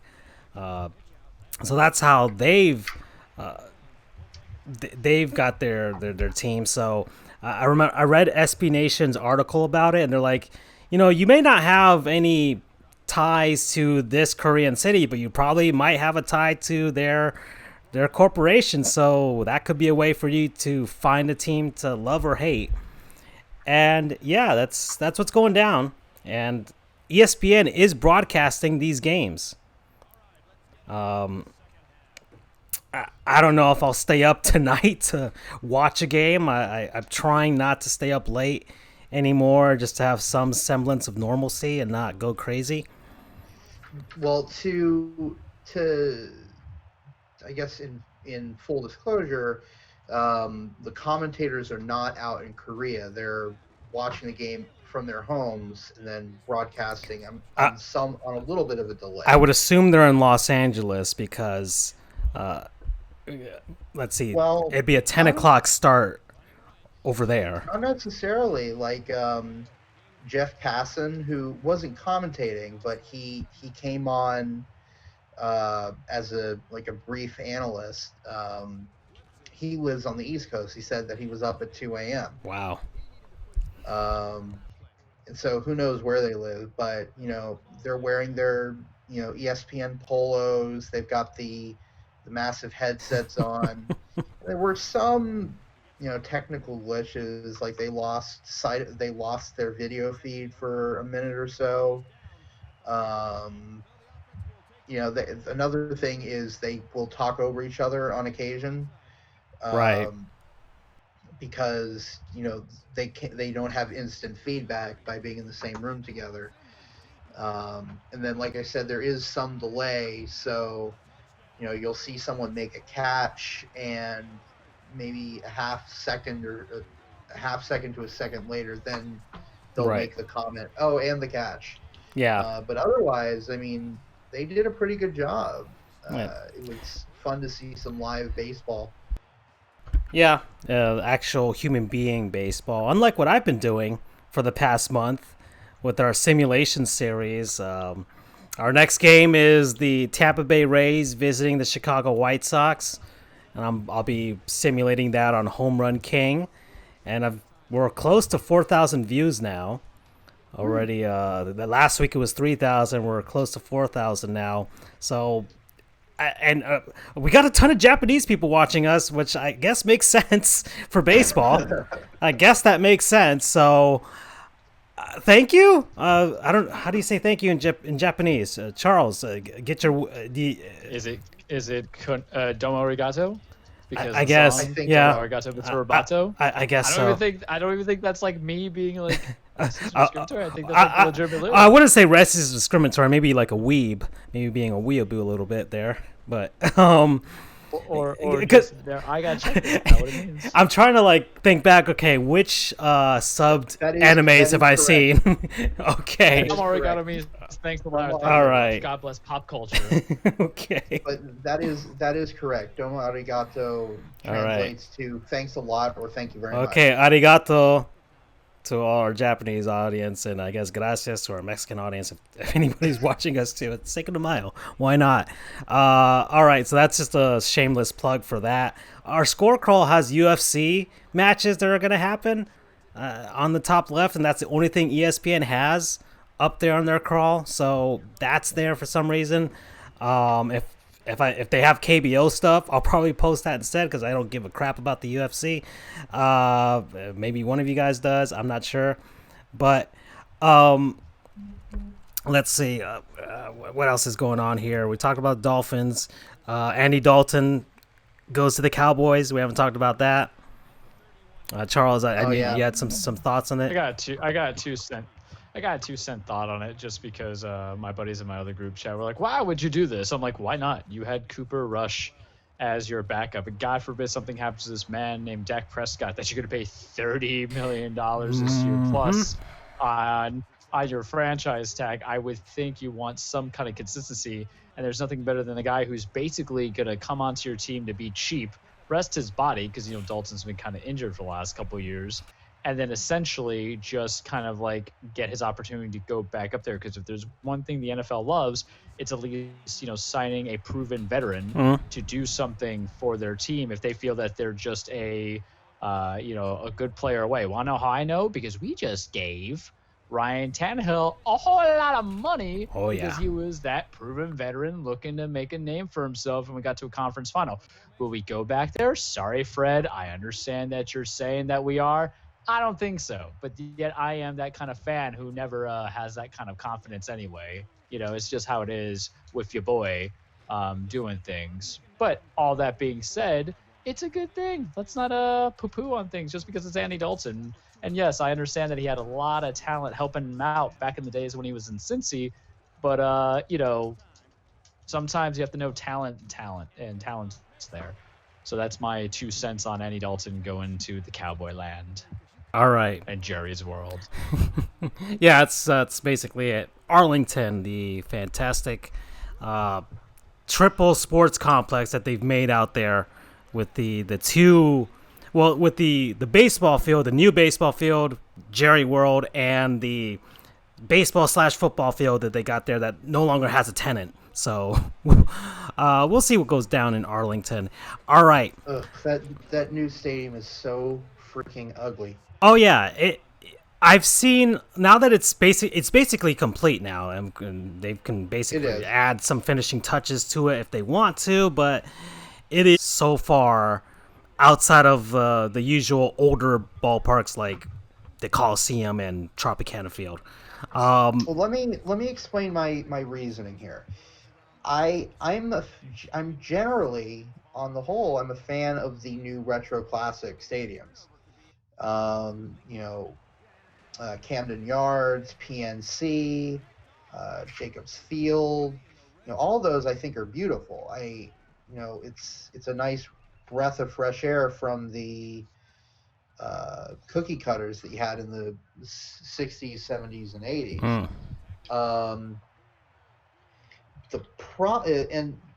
Even like a newer stadium like Target Field up in Minnesota,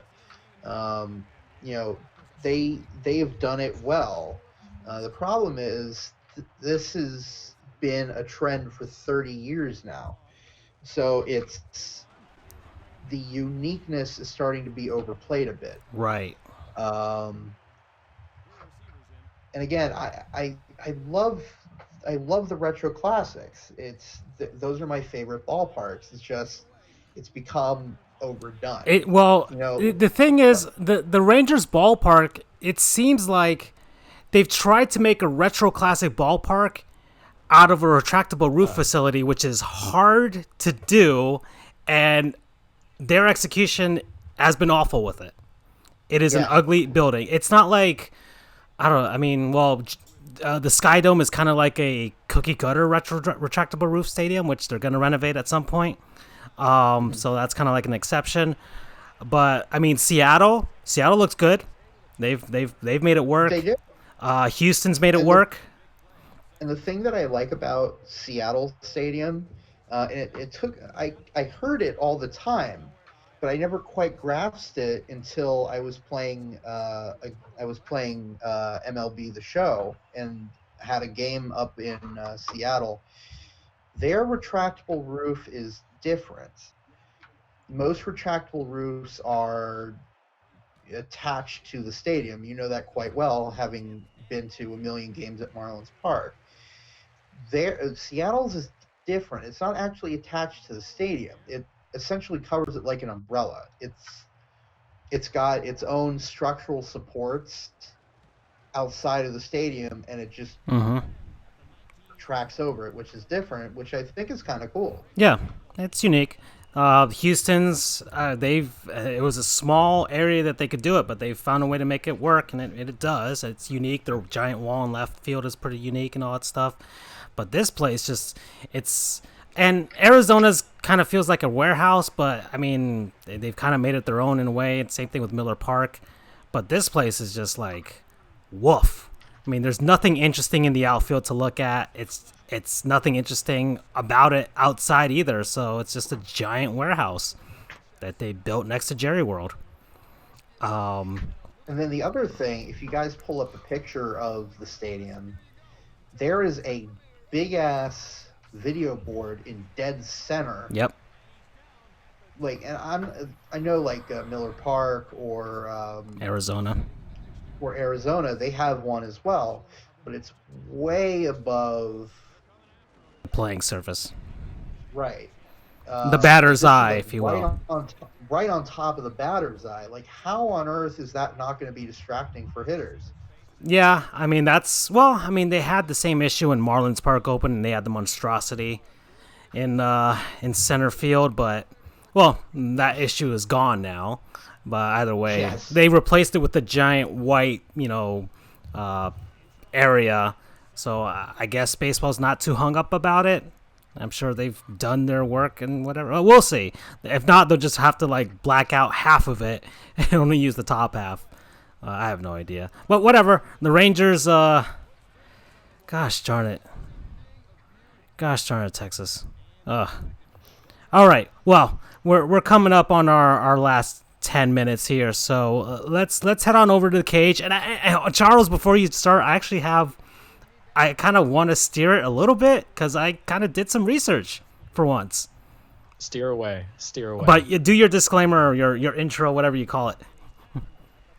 All right.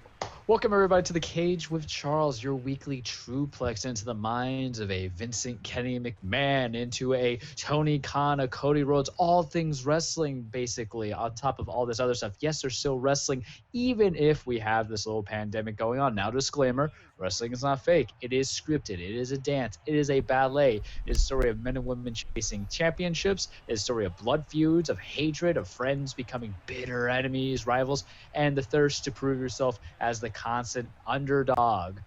Now, all that being said, Francisco, it is essential, by the way. You want to be the driver. It is essential, according to... Is it essential to my attention span? I don't know. But is it essential to help me fill out the 10 to 15 segments I have every Tuesday for the most part when we do Sports Goofs? Yes. All right. So, Pat McAfee, which I guess we can say is a friend of the show, because Andrew met him. Pat McAfee is a goof, yes. Okay. We love Pat McAfee. All right. Well, he's a treasure, as we all know. He is a treasure. He has his own show, and before WrestleMania started, he had a big giant list, and we never got to cover this, but his list of... Oh my God, I remember this. His list of, I guess, his top wrestlers of all time. Somebody tried to make, like, the top 3, and he was criticizing it because, like, you can't do a top 3 because there's different eras and different styles, and it's basically the same argument people have with Jordan versus LeBron or just comparing eras of different sports and different players. It's just like things were different, things evolved, things changed, so you can't compare one versus the other. You can do it in video games if you want to, and you could try and recreate it, and maybe some old hack would try and do like that. Was it that the Rocky Balboa movie that came out before Creed, where like Rocky's like it was 50. Rocky Balboa. Yeah, Rocky Balboa. He's like 56 years old, and he only went back to wrestling because a video game simulation showed that he would like lose to the current. Wait, did you just say Rocky Balboa went back to wrestling? or not wrestling, but boxing. Technically, he did wrestle Hulk Hogan as Thunderlips. That's in Rocky true. 3. So like, guys, it really is both the same. I Yeah. just want to say that right now. All right. Well. It's a square circle. There's announcers, people wearing trunks. All right. So, but thank you for the correction, Andrew. Boxing is sure as hell rigged. Anyways, you derailed me now. So Pat McAfee has his list, and I'm gonna read it, and I'm gonna get Charles's opinion, and see where this goes. I remember the list. And, ooh, there's gonna be some scandalous words. All right. So he broke it down into 5 different ages, starting with the Golden Age, and the Golden Age has Andre the Giant, Hulk Hogan, and Dusty Rhodes as his 3 wrestlers of that era. We'll continue on here. New Generation was next with Ric Flair. Yeah, there we go. Macho Man Randy Savage and Shawn Michaels. Yeah. So that's number 2. 3, the Attitude Era with Stone Cold Steve Austin, Dwayne The Rock Johnson, and he kind of grouped them all together here. The Generation X as his 3. And then next was Ruthless Aggression, which he has John Cena. Evolution, as he kind of put them all together. And then Kurt Angle as his list there. And then finally, the modern era right now, he has Randy Orton, Brock Lesnar, and Cody Rhodes. All right, Charles, I've set the table for you. Okay, so there's a lot of things. Best wrestler of that era. You want to know what really hurts in anybody's rankings, whether it's Pat McAfee, who is a renowned punter for the Colts, now doing his own show and also, a great affiliate to the NXT, and then Charles over here at Sports Goofs. Everything's going to be subjective. Right. And a lot of success that we like in wrestling is so subjective because some dudes that we like were never really pushed the right way by Vince McMahon. Push in the definition of the Charles wrestling world is who basically is getting the support of the higher ups, creative, the writers, the big old man in the chair is saying that's the guy. And if you're only given one person a view, you're never going to know the opportunity of how great somebody else who's in the mid card or lower card is going to be. Cody Rhodes is a very interesting name to me because as much as I respect Cody on the whole sphere of things, I can't say that I know how great of a wrestler he is because he was very much limited in the WWE when he was there. This was a guy who came in as a gimmick. Well, not as a gimmick. He ended as a gimmick, really. But he came in. Everybody knew he was Dusty Rhodes' other kid. He was in factions like Legacy. He was handsome Cody Rhodes with the mustache. He was dashing Cody Rhodes with the mustache. He was a lot of things. Then he became Stardust because his brother's Goldust, and Vince didn't really pull the trigger on him. He was supposed to be in the Money in the Bank, didn't have it happen there. Allegedly, he was supposed to win it. Then it goes to Mizdow, and all this other stuff comes in. And then he leaves and goes to create his own name in Ring of Honor, New Japan, and now he is headlining All Elite Wrestling, a company that he is, big head honcho for. And, who know what great things are. So, that's an example of saying it's really what's to appease you because I don't like lists. Lists are very silly to me in this world, especially when we're talking about generations of wrestling because each thing is a different kind of look. You have who's the best wrestling talent in the ring. You have who's the best talker, who's the best kind of everything for the crowd base, who has the best quotability. Give me a hell yeah. Just that line of Goldberg, you're next. Goldberg can't wrestle in the ring for nothing, but when he was saying you're next, bang his head against the wall in WCW, it was hot trigger. I respect what Pat McAfee is saying. I would agree with a good portion of the names he listed out. I love me some Nature Boy Ric Flair. Ric Flair had that passion, that drive. He could cut a promo. I have sent you and Andrew promos of Ric Flair from his NWA days, just so crazy is. And that's part of the problem with the list that he has is who's it tailored towards? Is it tailored because WWE wasn't the only wrestling faction around. There was WCW, NWA, North Wrestling Alliance, which was also the build of WCW. You have Ring of Honor. You have Impact, which was TNA. You have New Japan. You have now AEW. A lot of this list comes down to what kind of you're at the buffet. What are you tasting? What are you tasting for your wrestling going on? Because if you're just eating the pizza at the Chinese buffet, son, you might be missing out on some good, lo mein going on here. Okay. But I'm going to kind of keep it to Pat McAfee. Well, there's some people who are picky at a buffet, right? You have the opportunity to taste everything. God bless the internet. We can watch whatever we want, right? I think I've tried to send you guys a little bit differences of the New Japan Wrestling versus the WWE American style. Don't worry, ladies and gentlemen, because when Francisco has the new one next week, the new gaming PC, we might actually get some YouTube clips that don't break.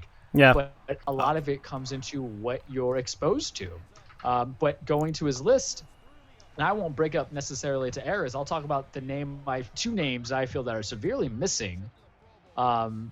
And I'm not going to say who shouldn't be on your list, but I'll just give my disagreement. And my disagreement is going to be, I feel that for like Cena, I like John Cena now at the very end because he's not around that much anymore, but he was just kind of forced in as being the face of the franchise a lot. So when that exposure, when you're a 16-time champion, it's because someone booked you to win the championship 16 times. And you would get a lot of mixed reactions from the crowd every time he comes in.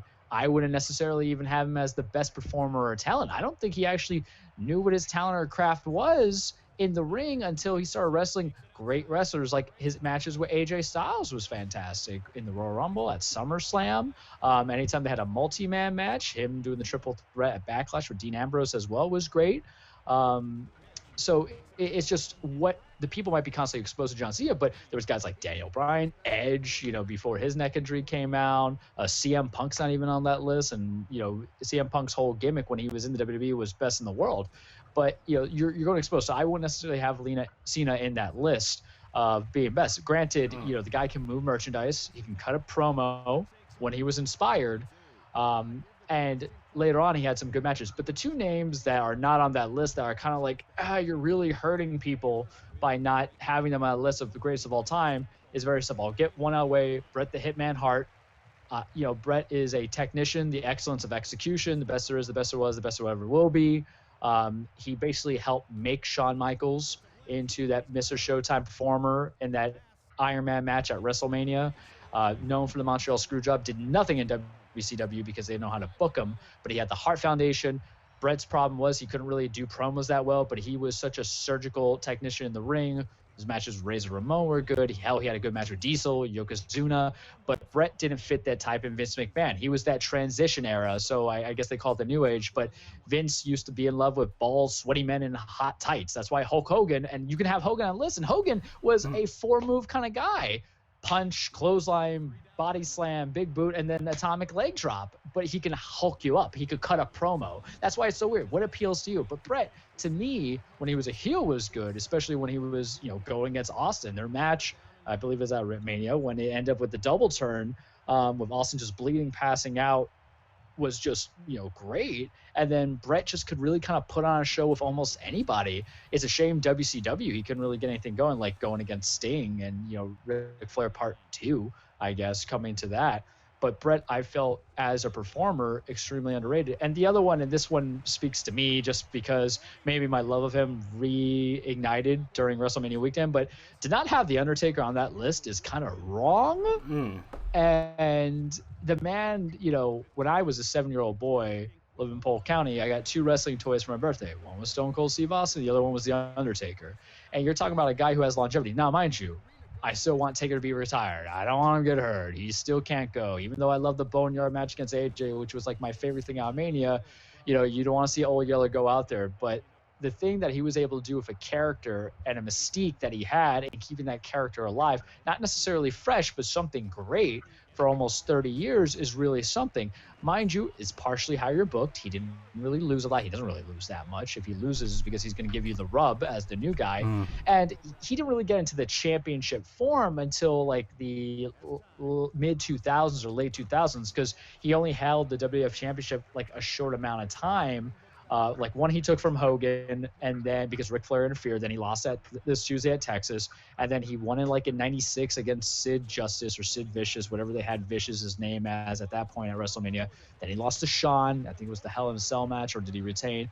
And then he got it from Hogan, and then came the American Badass. But then came Taker Reborn. But he was just put on shows. He helped make Batista, in my opinion. He helped solidify Edge. He created the streak, or the whole idea that he didn't create it, but he was so trusted to keep that WrestleMania streak of going 21-0 basically until he finally lost. That says something. WrestleMania is supposed to be your pantheon of the gods. It's supposed to be the showcase of the mortals, and you never really lost. The only time you lost was to Brock Lesnar and to Roman Reigns. And he put on like a string of 4 fantastic WrestleMania matches that ended Shawn Michaels' career because he had a good story, and then Triple H was the bookend, so it was like the end of the Attitude Era. So it's like very weird for me that whatever era you don't want to put in, you don't want Taker, because when I think of who is truthfully the face of the franchise, it's always Taker. Every time you heard that gong go off, you're like, yeah. Every time you saw the Druids coming out with the little pyre and the fire and all that stuff, you're like, yeah. And every time you saw him try to even go for old school for a tombstone, you're like, yeah. The only time I was like, no, with Taker was when he was going against guys who couldn't go with him, just like a Goldberg in that horrible Saudi Arabia match. But then we get weird stuff like the Boneyard match that Andrew saw that I absolutely loved. So that to me was, I'm not going to poo-poo on anybody for not having, it's your list. You're a grown man. I'm not going to tell you who should have and who shouldn't have. But I'm at that point of hypocrisy where I'm like, you really should have had Taker. You don't need, you can't include like Triple H 3 damn times, man. You got him in DX, and he sucked in DX. I'm gonna say it right now. DX was, it wasn't cooler than NWO, all right? Because the two people, like, because you have 3 ideas of DX. You had the original one, which was Triple H, Shawn Michaels, Chyna, and Rick Rude. Rick went to go leave WCW and his neck broke and all that stuff. Then Shawn's back finally went out. And then you had the newer iterations of it that had Triple H, Chyna, X-Pac, who looks like who tries to hit on your mom when you're like teenagers. Sean Waltman, you're kind of creepy. Sorry, buddy. And then you had the New Age Outlaws, which was Badass Billy Gunn and the Road Dogg Jesse James.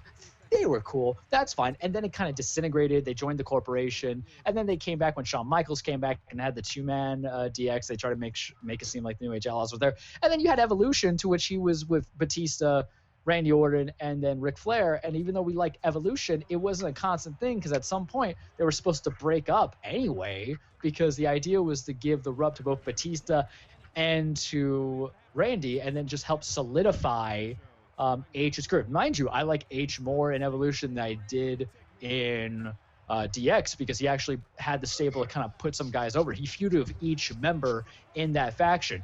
He went against Randy when Randy won the title from Chris Benoit, and then he took that title from him.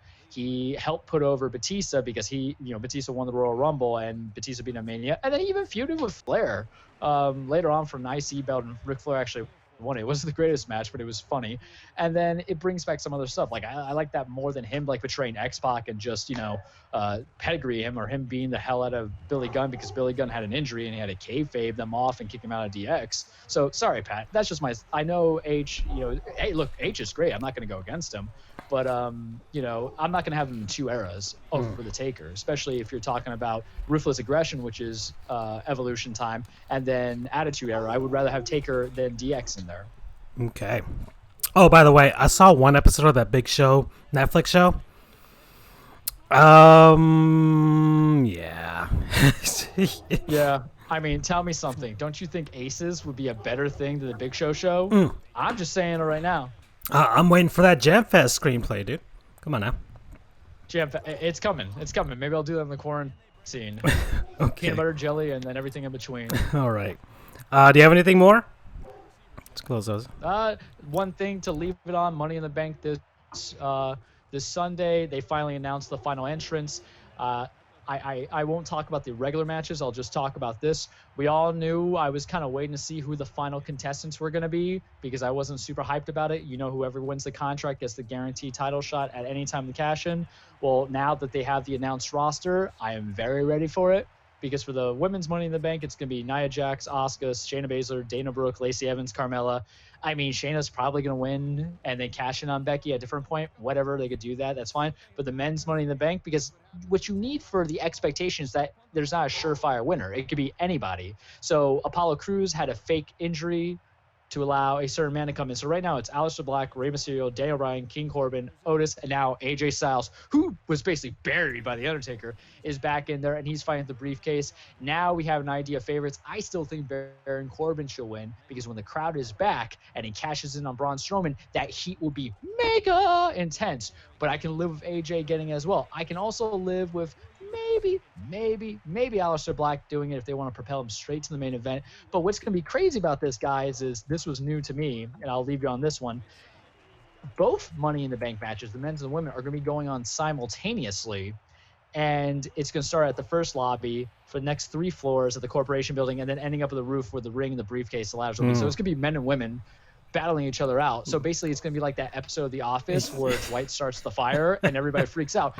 I'm telling you right now, I don't know if it's going to be live or pre-recorded yet. They say live. I think that's going to be a lie. They need to make a sequence where someone gets thrown off the corporate building. It has to happen. It needs to be done. I need that kind of effect. I need it. We've had crazy stuff like that before. Austin and The Rock, where, The Rock knocks Austin into the lake. Please, please, please give me that crazy effect. Take tiny little Rey Mysterio and just toss him off the building, AJ. The entire pay-per-view match can suck. I would love that. And I don't hate Rey Mysterio, but I have this kind of thing about a 45-year-old man still stealing the main storylines. Come on, he's not stealing them. That's not fair, because the problem is wrestling fans are fickle, and we don't want to support the new people that are being pushed to us, but we want to support the nostalgia, but yet we complain about the nostalgia. But all in all, there's going to be a moment, guys, in the main event at the Money in the Bank match where it's going to be Daniel Bryan and Aleister Black looking at each other. And I don't know if I'm going to be able to contain myself. I don't think my pants are expanded enough to deal with that, because that is a wrestling dream match. That is a technician. That is the clinic that I would like to see. So I'll give you my 2 predictions of the briefcases, and I'll leave it at that. I think the sneaky pick to win, for the men's and who should win would be Baron Corbin, because the crowd hates him. So and here's the thing, you have a whole year to cash that briefcase. So let him win it. He's won it before and he failed to cash it in. So there's some history towards it being surgical when to cash in. But when the crowd, because I don't know if Roman's coming back anytime soon. It seems like Braun's going to have that title for a while. When the crowds are back, whenever they're back, imagine the reaction when the man they hate the most wins the championship. You live off that heat, guys. You live off of it. If he doesn't win it, then I would say AJ gets it. And then over in the women's, it really seemed like it's Shayna Baszler's game. But if I had to pick a itty-bitty sneaky, I would say it's probably going to be Lacey Evans. And that's what I got for you in the cage. All right. Andrew, in our real MVP? Absolutely.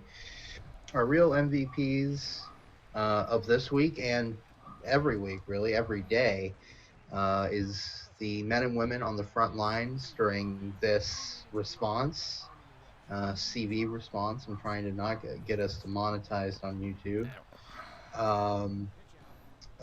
First responders, police, fire, healthcare workers, doctors, nurses, people working in grocery stores, restaurants, anyone who's out there helping keep some semblance of normalcy in our society and helping people who are sick. You deserve our eternal thanks for not just now, but always. And those are our continual real MVPs. Yep. So thank you, everybody.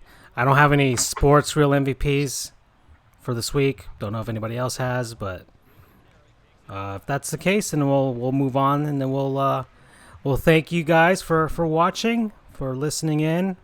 This is another long episode that we've done. I'm always surprised that we make it this far, even with some things not with there's less stuff happening, but at the same time we have stuff to talk about. So thank you guys for helping with this, and Freddie for contributing today as well. And that's all I got. You had a few other viewers today. Mm-hmm. I forget your names. I apologize. One of them was Orange something, and we have Rare Rodden. There it is. That's it. All right. Okay. So thank you to you all and everyone who tuned in to watch us. Don't worry. I'll share it along the way to every single platform imaginable. We cast the widest of nets here to gain those views. All right, so thank you, and we'll see you guys next week, hopefully with a brand new computer that'll have this at 1080p at 60 frames per second. Yes. All right, bye. Bye. Thanks, everyone. 32. Not a bad effort by the return team. Medium gainers are nice.